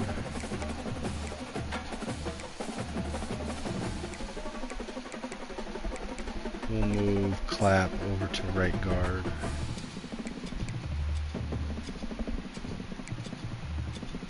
Okay. Defensive ends, I like speed rushers on the outsides. Power rusher on the inside of my line. 85, 83, 90, 81. Okay, I'm happy with that split. Class-wise, we've got senior, sophomore, freshman, freshman, freshman. Junior, sophomore, freshman, freshman, freshman. I'm okay with that. Defensive tackles, I like power rushers and run stoppers. I prefer power rushers, but when a run stopper is as good as Load Holt is, I'm not going to argue with it. I got him. You know what? That's what it was. This guy, Andy Load Holt, was the #1 receiver, or #1 recruit from my second year, and I was able to get him. And you can see how good he is as a redshirt sophomore. All right. You got Ladarius Stewart as a junior transfer. Okay, I'm happy with that. My outside linebackers, I like to be pass coverage. Got those pretty much sealed up. Sophomore, freshman, freshman, freshman, sophomore. So they're all underclassmen. They're all low to mid 80s. Middle linebackers, I'm okay with pretty much any of them. Field general, pass coverage, run stopper, I'm okay with. Now we've got only 2 pass coverage on the outside. Got a pass coverage guy here, Akeem Nicky. Can he go to left outside? He can. So we're going to move him out there just to even out the numbers a little bit. Odin was my best tackler last year. Dalton, Odin are back to do it again. I've got senior, junior, sophomore. We got the transfer wing for depth. And then behind him we've got Bourne and 2 freshmen that are going to redshirt. So I'm happy with my depth there. At corner, we've got senior, junior, and then a bunch of underclassmen. So I'm okay with that. I wish Alcantara had a little bit better acceleration, but it is what it is. I could potentially move him to safety if there's a need, but there's not really a need. I mean, he technically would be better than my strong safety, Hazelton. Actually, I might do that. 2, 3, 4, 5, 4, 5. Yeah, you know what? No, I'm going to keep him here because this will let me redshirt all 4 of my new freshmen. So I'm going to keep him there. Free safeties, I like run support and hybrids at, or really any of them at free safety. Sometimes I move my free safeties down into linebacker. McManus, the transfer. I like zone at strong safety. I may move McManus to strong safety. Yeah, we're going to do that. And then at free safety, I've got senior, a junior, and 2 freshmen. That's good. At strong safety, got a bunch of zone guys. I'm happy with that. Kicker, I've got a freshman at kicker and punter that I can redshirt for the starter senior years, so I'm happy with that. Alright. Oh, I still have one athlete I need to figure out where he's going. Alright, so he's 90 speed, 88 excel. I guess I'm just gonna put him at I don't need him at safety. He's not quite as fast as I like to have at corner. So I'm just going to put him at defensive end. 5'10". Yeah. I'm just going to put him at defensive end here. I'm going to put him at... I guess it doesn't really matter what side I put him on. I'll put him on the right side. See how he develops. Alright. So let's go ahead and advance.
Alright. What did we get? Oh, we unlocked Elite Recruiter. Okay. I'm not going to put any points in there. I thought maybe when I started this guy I would, but I'm not having any issues with recruiting with the current setup, so let's look at training results, see where we sit after the off-season training. So Israel is still a 94. Did he not improve at all? Okay, I mean, I guess his abilities went up. Okay. Roundtree took... Oh, okay, so Roundtree did surpass Cleveland. So Cleveland is going to be a career backup for us because this will be Roundtree's team next year. He pulled ahead of Favre and Kane and surpassed Cleveland. So it is what it is. Favre is, you know, he's got a year to try to catch up to Roundtree. We'll see. Alright, so Brewer is the starter. He overtook Falau, which is surprising, I guess. Falau is faster, so I may personally overrule that and start Falau because that 96 speed is so damn sexy. We've got Shermer and then Wick. We'll see how they develop, but depth on depth on depth. 96, 95, 88, 86, 85, 79. Can't argue with that. I still really don't like Aguilera's speed. I'm thinking I might encourage Aguilera to transfer, to be completely honest, man. I don't need two fullbacks. My original thought was that I would have Britt transfer once Aguilera got up because I wanted a blocking fullback. But let's look at, let's see, 6 higher in pass blocking, 10 higher on pass block power. Well, I don't know, man. The blocking is pretty strong. Run blocking, Britt's as good, but the power and finesse is not there. Lead blocking, Britt's actually better. Impact blocking's pretty close. I think I'm gonna keep Britt. I like the idea of blocking fullbacks, but they got to be faster than that, man. I'm sorry. They got to be faster than 71 speed. 71 speed, 74 acceleration. It's just not going to cut it, man. My fast ass running backs are going to run fast, like outpace the fullback so easily. So I'm just going to end up having to tell him to transfer. Receivers, the only 3 that I have held over from last season are up to 86, 83, and 79. My receiving core could use some work. Hopefully, so that's going to be a weakness of this team. My tight ends are going to be my saving grace. Good thing I utilize them in the pass game pretty often. Let's see, offensive line. I've got an 87 after training on left tackle, 87 at left guard. He's a junior, sophomore, 91 senior, junior at right guard, and 93 overall. Right tackle, a senior, okay. Defensive ends, pretty strong, especially considering this guy's a sophomore.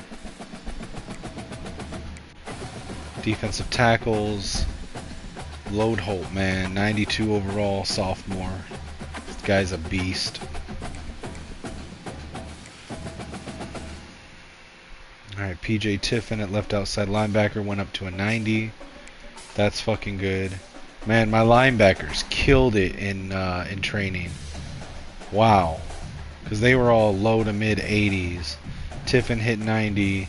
Dalton hit 92. Roby actually overtook Odin. That's crazy. Odin was our leading tackler last season, and he's now third string middle linebacker. Cliff German is outside linebacker, 89. He overtook Creed Bloom. Okay. Cornerback, senior, acceleration still not where I want it to be, but is what it is. Got some studs coming up behind him. Free safety, we got Slade up to a 90. We got Hazelton up to an 85. Got some freshmen that are coming in hot behind him. That's good. Kickers up to an 82. Punters up to an 86. Alright. Let's see. Man, Discord is going nuts right now.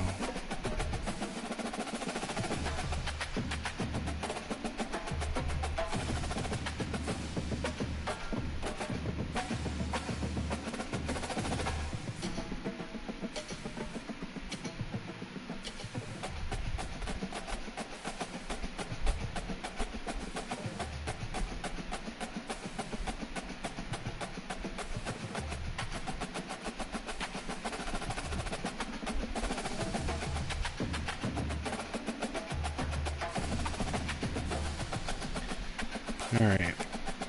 Let's, okay, so we have enough points now to, actually I don't think we have enough to get a skill, but we'll unlock Program Builder.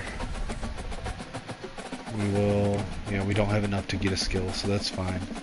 So we'll get that with the next upgrade. Now our active perk is permanently when a school grade or prestige increases. So, it is what it is. I don't necessarily care for it as much, but so be it. Let's see, so let's advance. Okay, I'm getting tagged now.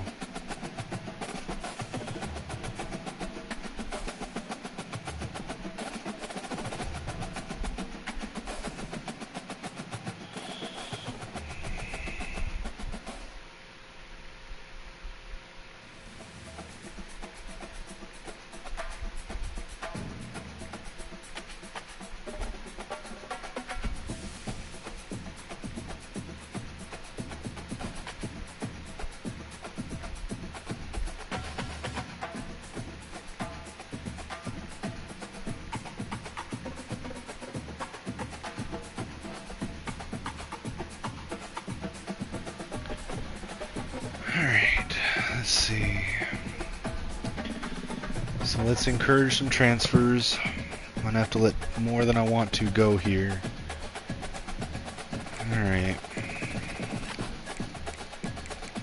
So at quarterback, man, do I just let Cleveland go since he's gonna be a career backup?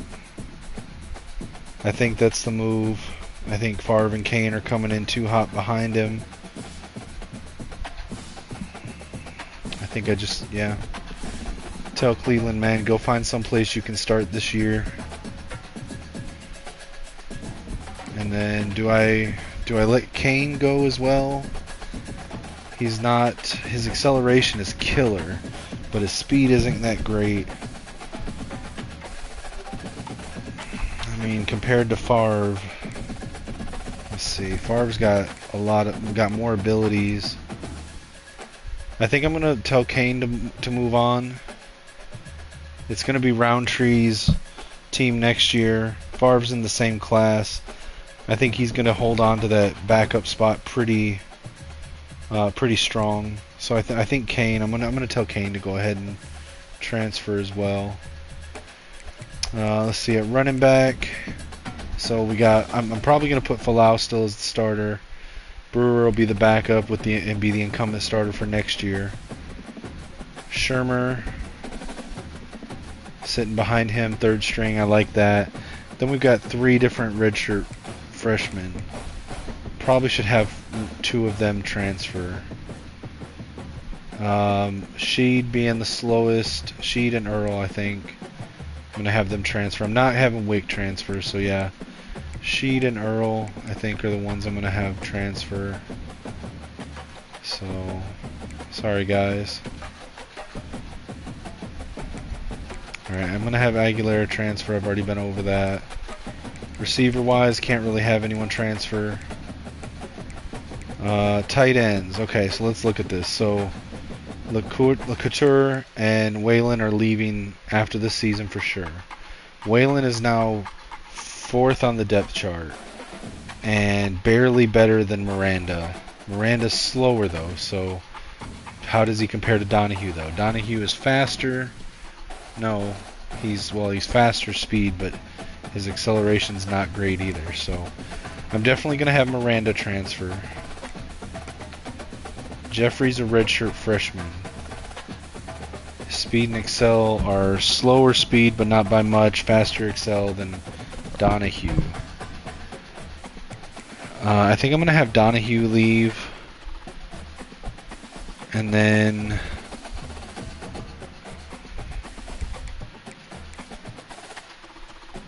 so when these two leave next year, I've got 4 incumbents, and I'll be able to move a couple receivers over there. So I think I keep it as it is right now.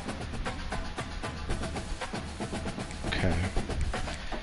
Offensive line. I want to redshirt as many as I can. I think I have. I'm not gonna. I want him to get drafted. I've got 2 seniors leaving. I don't want to get rid of either of these guys right now. Yeah, I don't think I can afford to encourage any of them to transfer. All right, Hardrick's getting outclassed by 2 guys a year behind him. So I think I'm gonna have him transfer. Hardrick, sorry. Go be great, brother. Now I've got 3 redshirt freshmen. I'm thinking I'm going to have Fisher transfer. Or maybe Homer. Homer's got slower speed, better Excel. I think I'm going to have Homer transfer. Yeah.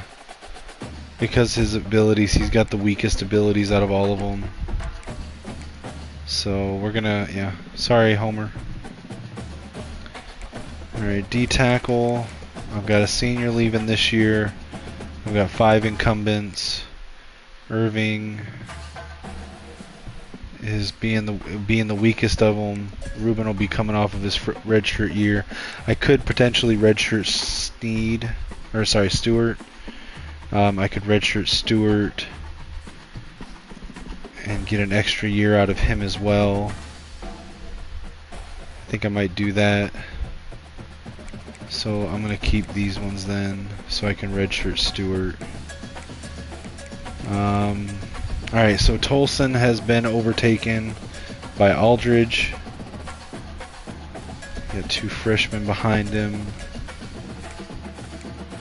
And I'm thinking I may want to encourage Tolson to leave, or Punga, one of the 2.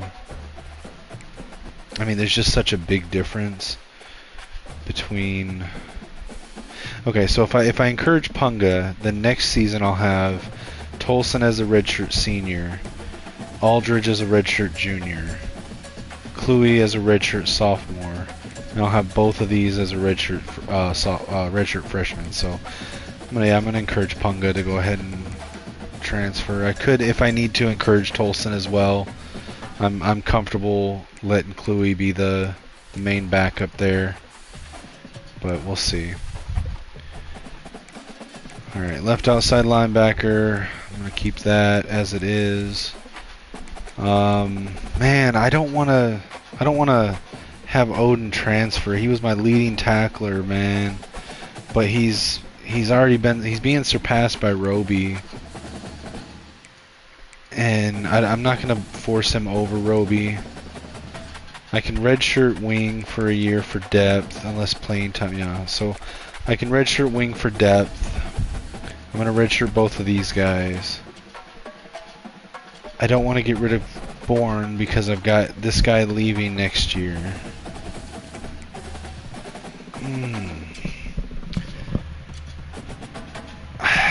I feel like Odin's gonna. Man, he performed so well for us, but man, I'm gonna encourage him to go. I'm gonna encourage him to go. Go find a team he can be the guy at.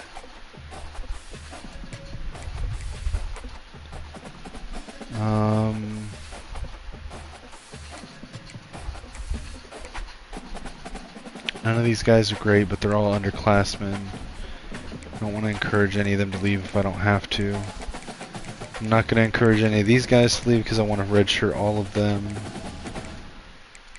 As much as I hate it, I might need to I've got to encourage Blade to leave. I like Trevon Blade.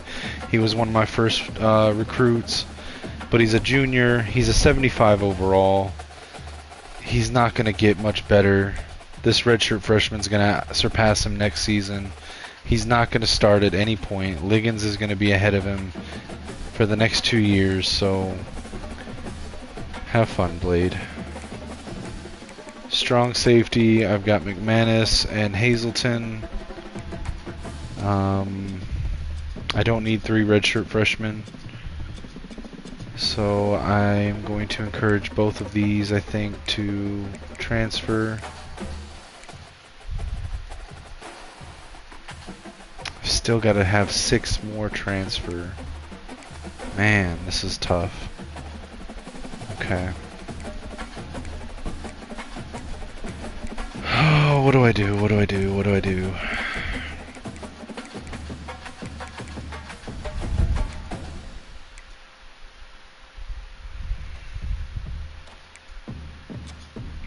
What do I do?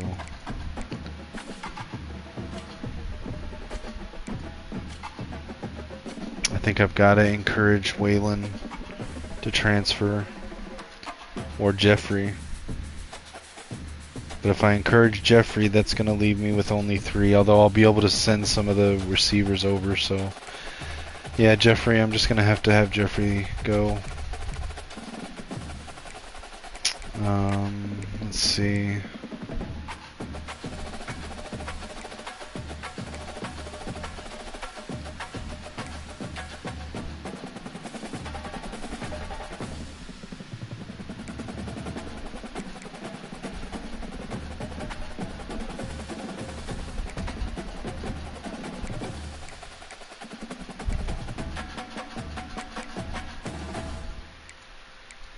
Yeah. I could encourage Nestor. He's a junior. I don't know. I hate to do that.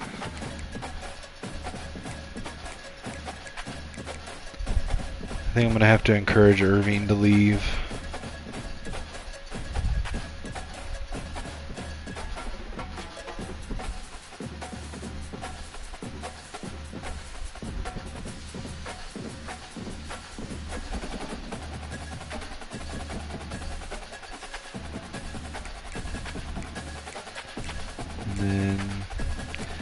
Alright, I'm going to have to encourage Tolson.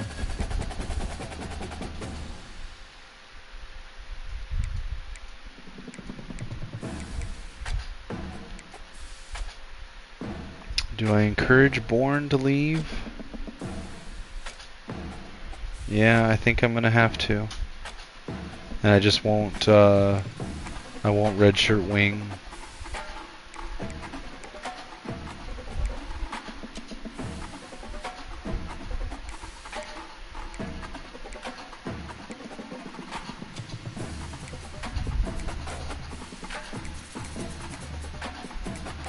Alright, I think I'm going to have to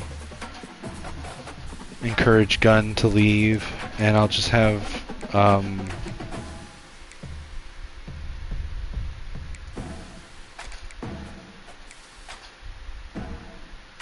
just have to have one of my safeties fill in as CB5.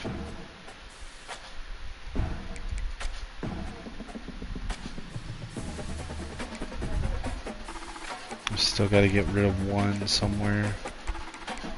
I guess I have to get rid of some offensive linemen.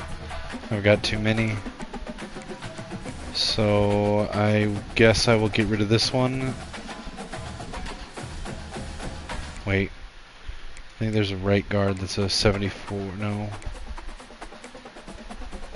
I guess it is the left guard.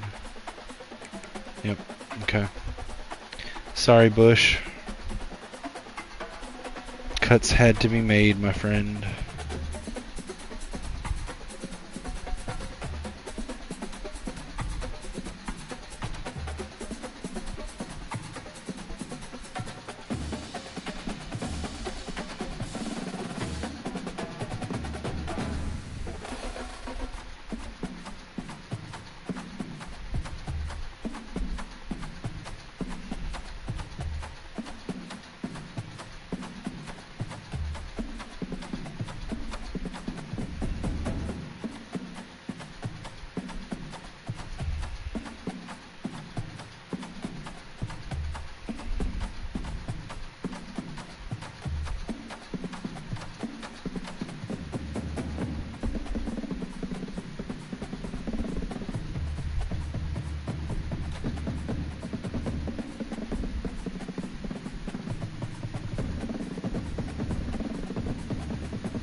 Alright, let's advance to the next week.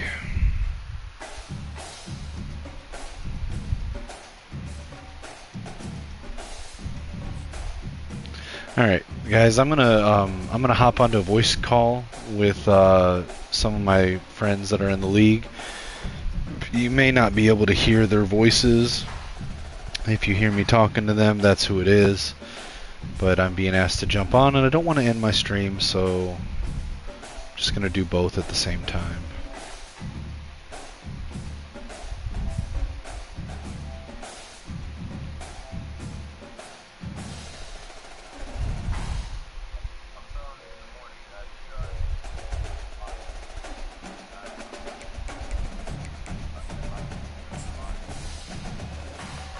What up, guys?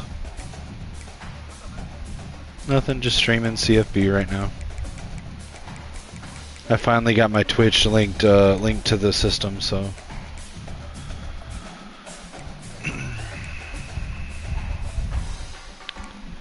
Of course, Mike hasn't linked my Twitch or my YouTube to the stream cord thing, so it's alright. I'll have him do it later.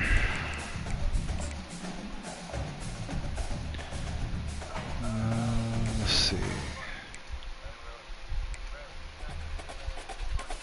Rayo just left.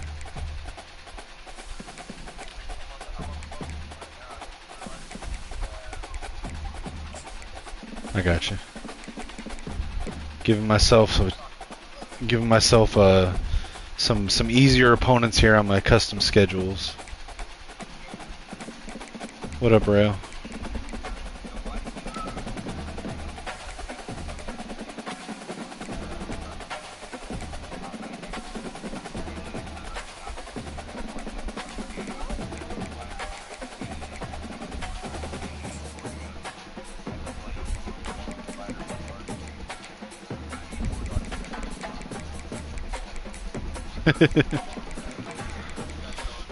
Yeah, I'm currently on Twitch streaming my UCF Dynasty. I'm going into 2029 season. I mean, I've had two top 5 recruiting classes. I've won the Natty twice. I've gotten UCF up to a 4.5-star program. So, yeah, it's going well. I mean, I had I don't know what it is, but the first 2 seasons of this dynasty, as UCF as a 3-star school, I got the back-to-back #1 recruit in the country. First, I got a quarterback, and then the next year I got a defensive tackle. And they are fucking studs, dude. And I don't know how I got them when I was a 3.5-star, or I was a 2.5-star school to start. It had to have been, dude. Like, cause I mean, like proximity. Like, let me go look at them real quick. And I'll see what their deal breakers were.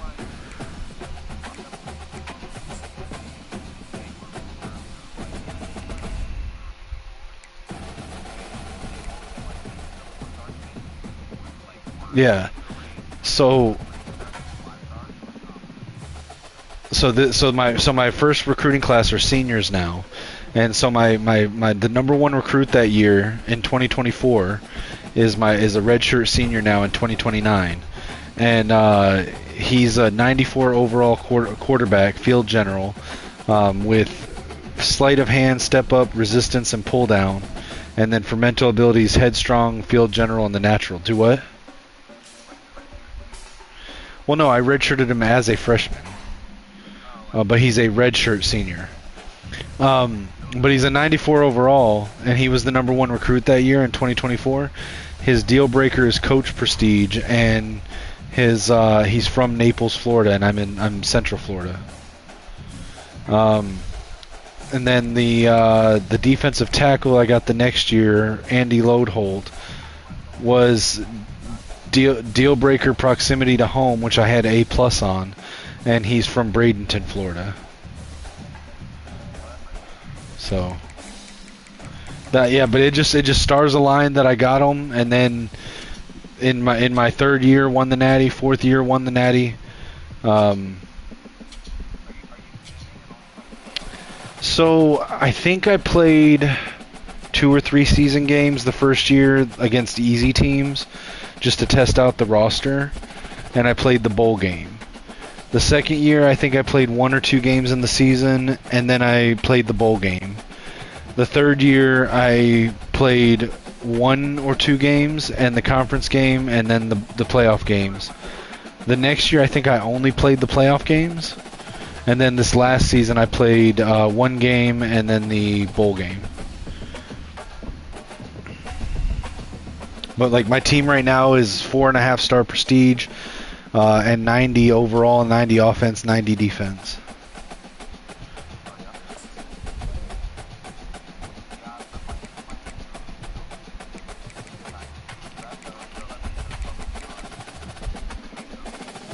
Yeah.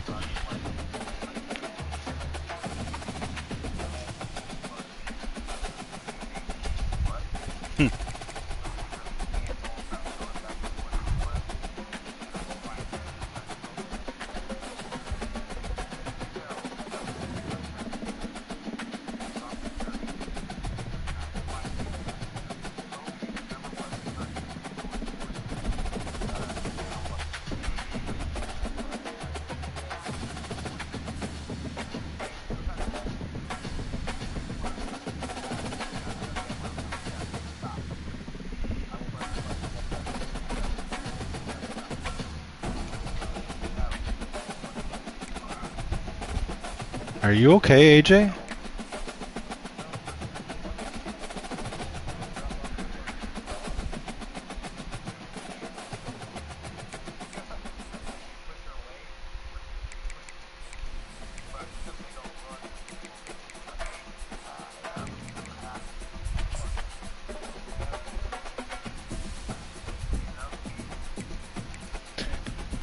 I'm kind of really offended that you guys have not even looked at my Twitch or my YouTube.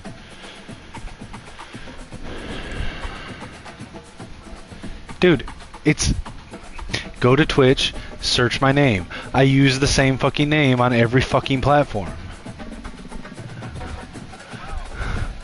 I did that intentionally so that I don't have to send people links because it's the same name.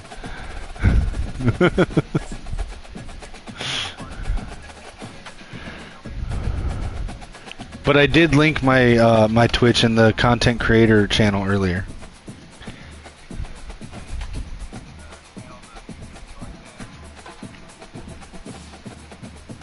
To what?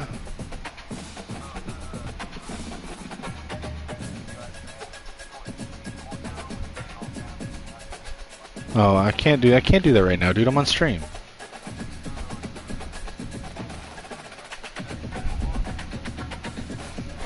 Alright, so let's look at my team needs for this year. So I need 2 quarterbacks, 2 running backs. I need... dude, I think I don't...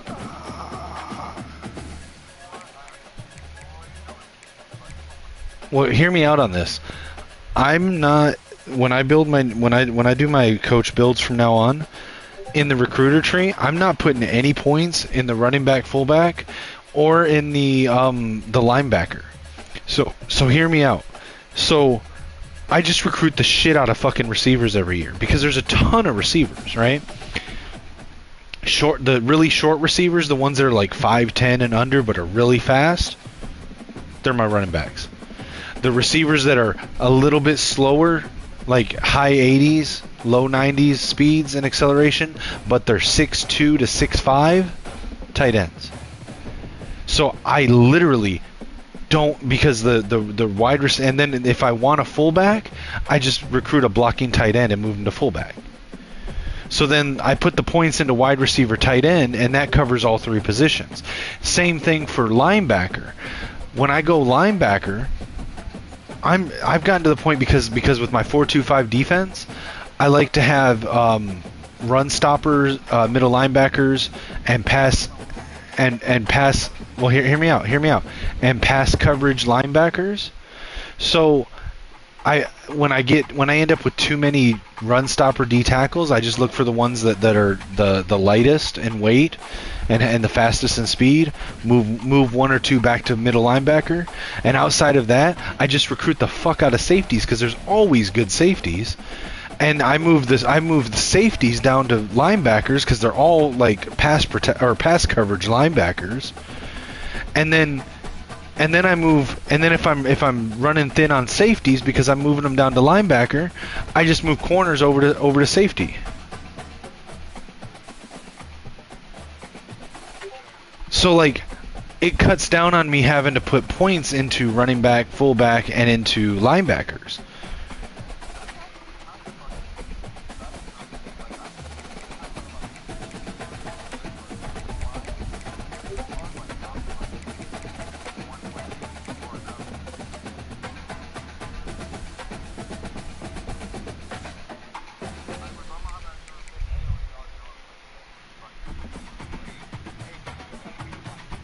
Have you run your computer game yet to tell me what you think about the sliders, fucker?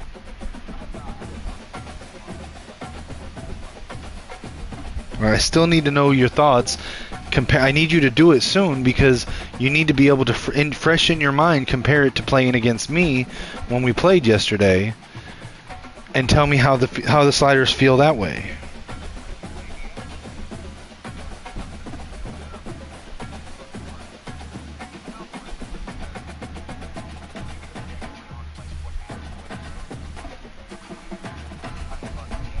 Revamped is awesome. Fuck you.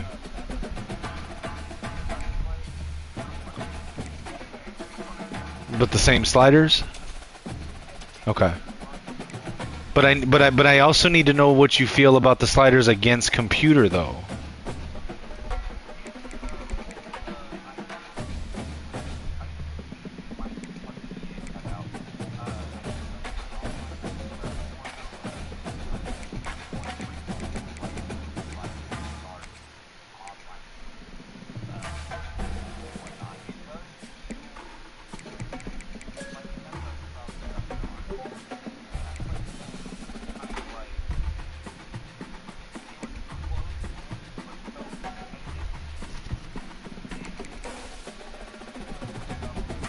Right.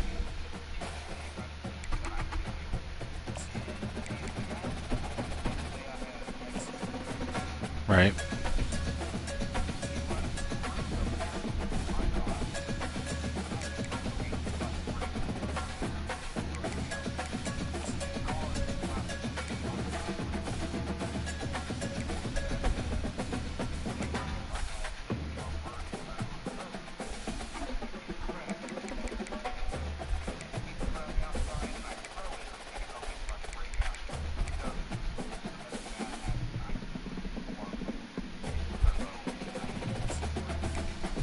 Right.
Yeah.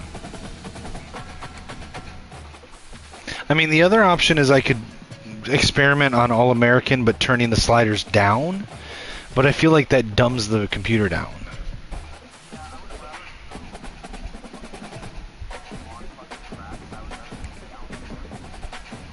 Right.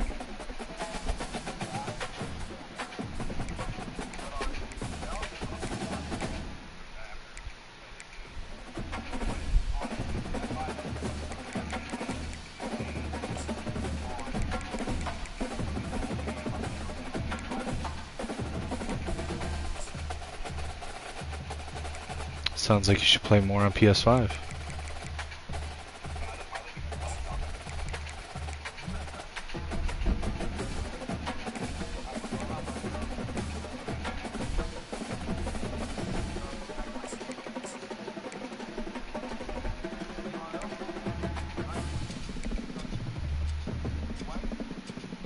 That's a weird question to ask, Liza.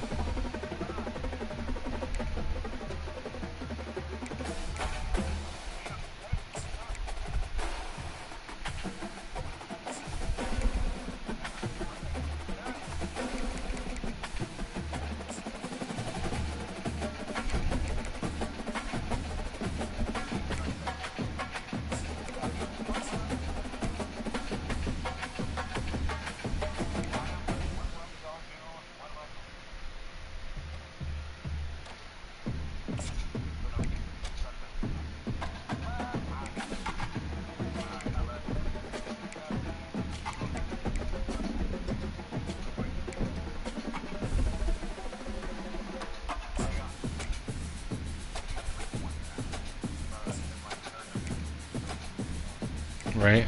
Hey, it'll be 10 minutes, but I'm not leaving for another 45. Isn't that what I just said?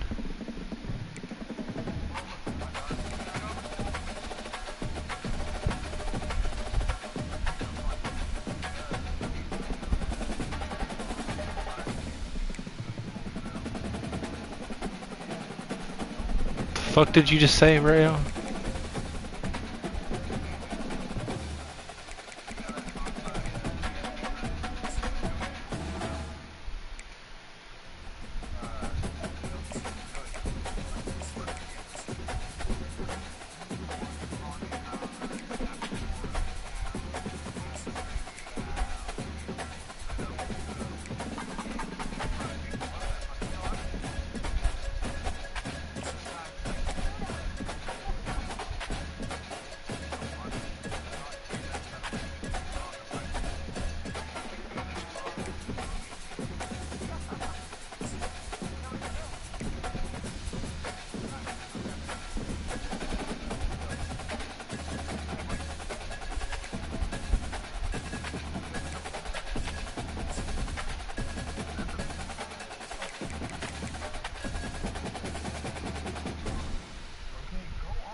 You got Madden yet? What? I thought you were getting that today.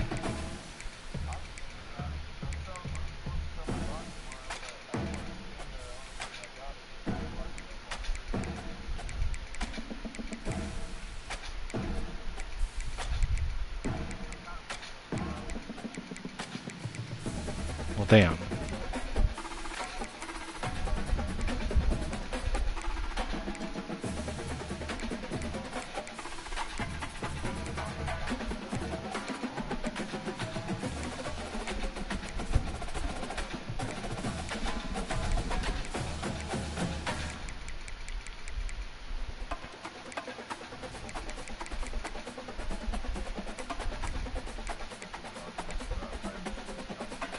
All right.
Well, that's fucking confusing.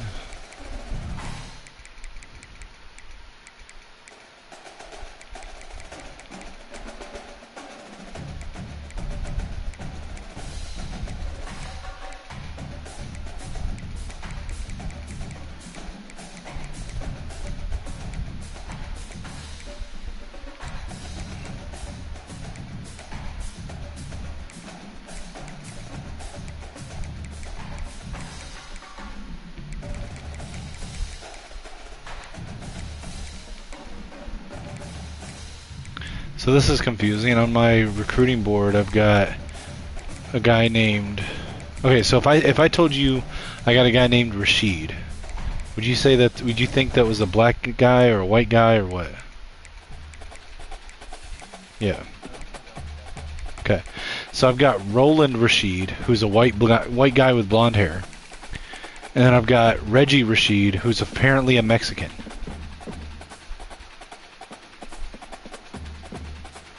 So I have two guys named R. Rashid, and neither one of them are black.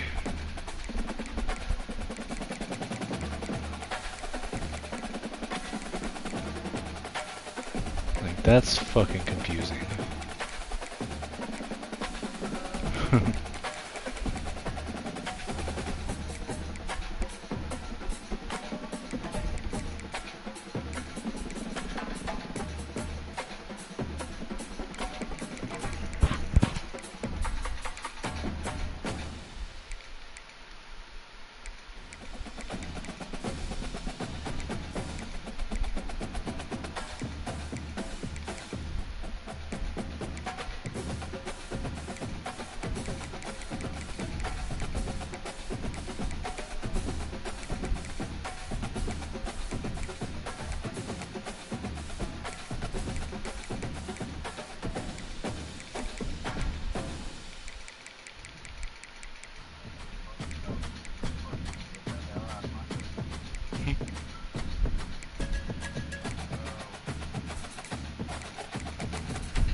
Gotta love dog breath.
Well, if you got Madden, I'd play with you.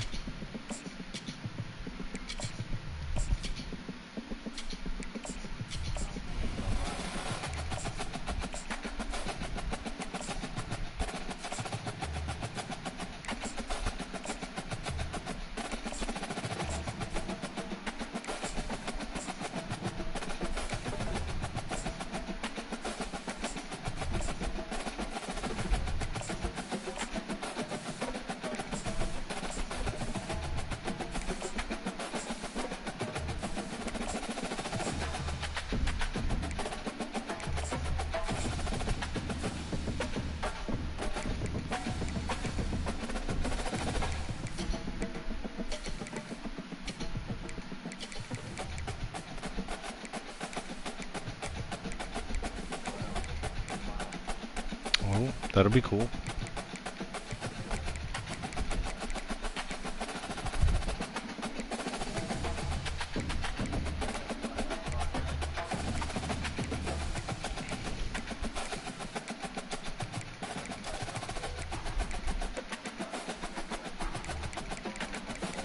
The fuck is synergy?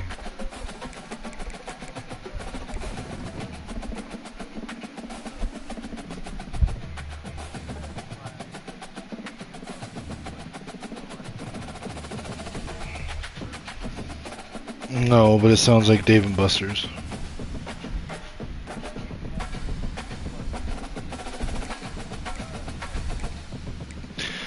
Yeah, so it's the Dave and Buster's that I'm used to, because I'm used to the one that's at Opry Mills Mall in Tennessee, which has the Regal Cinema and it has its own bowling alley. Yep. I don't know if every Dave and Buster's is like that, but the one in Nashville is.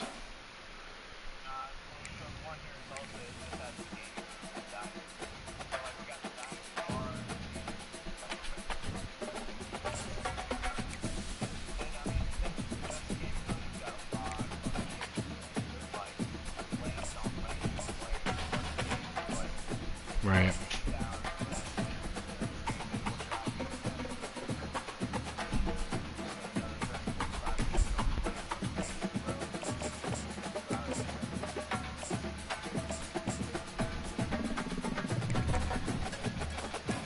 Yeah, I mean, I like Dave and Buster's, but I just always felt like it was expensive for what we did.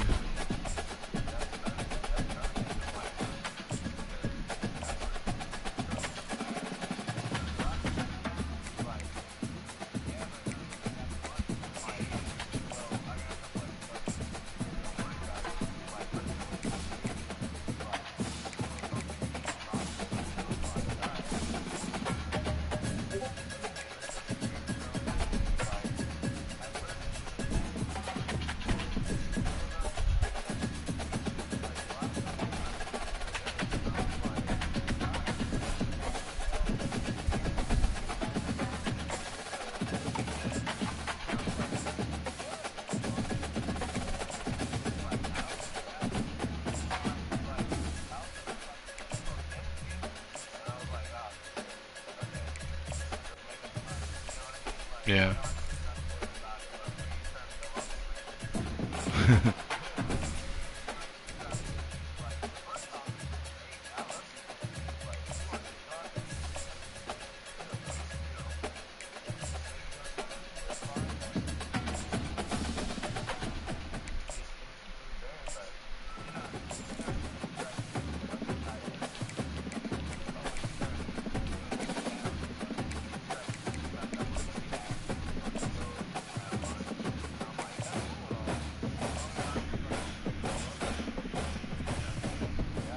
Right.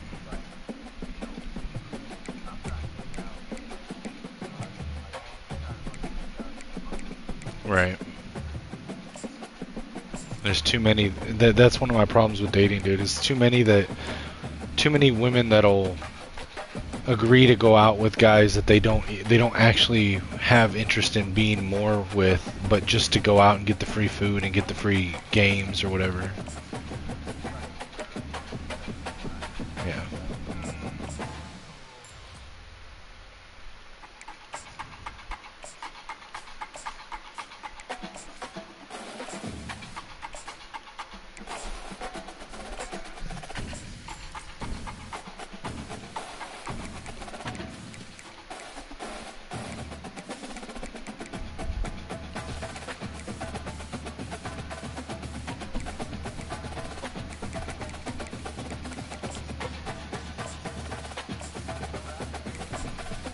Depends on who it is.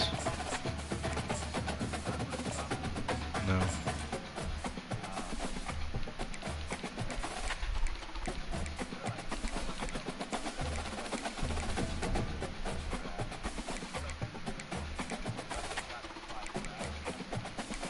So they're like ICP or Twisted.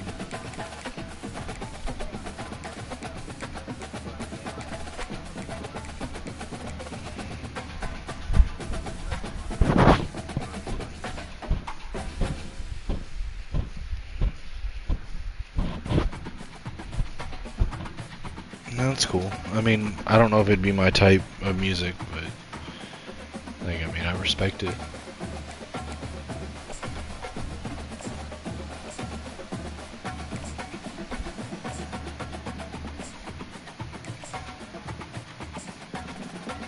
Like, I hate to say it, I'm kind of picky when it comes to music, especially rap, like, because you gotta understand, when I worked in the music industry,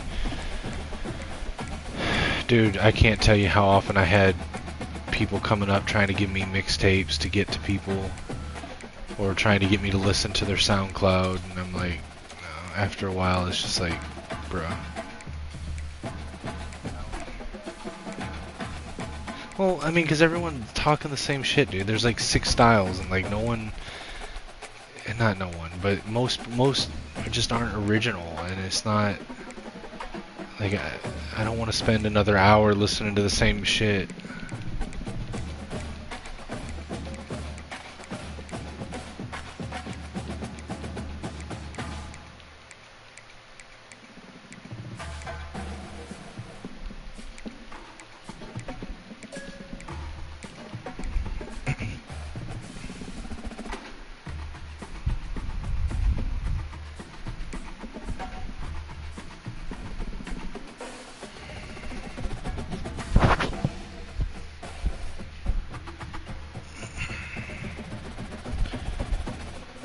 Alright, I'm gonna end my stream there. I've got my recruiting board set up for the 2029 season. I'll pick that up on a later stream.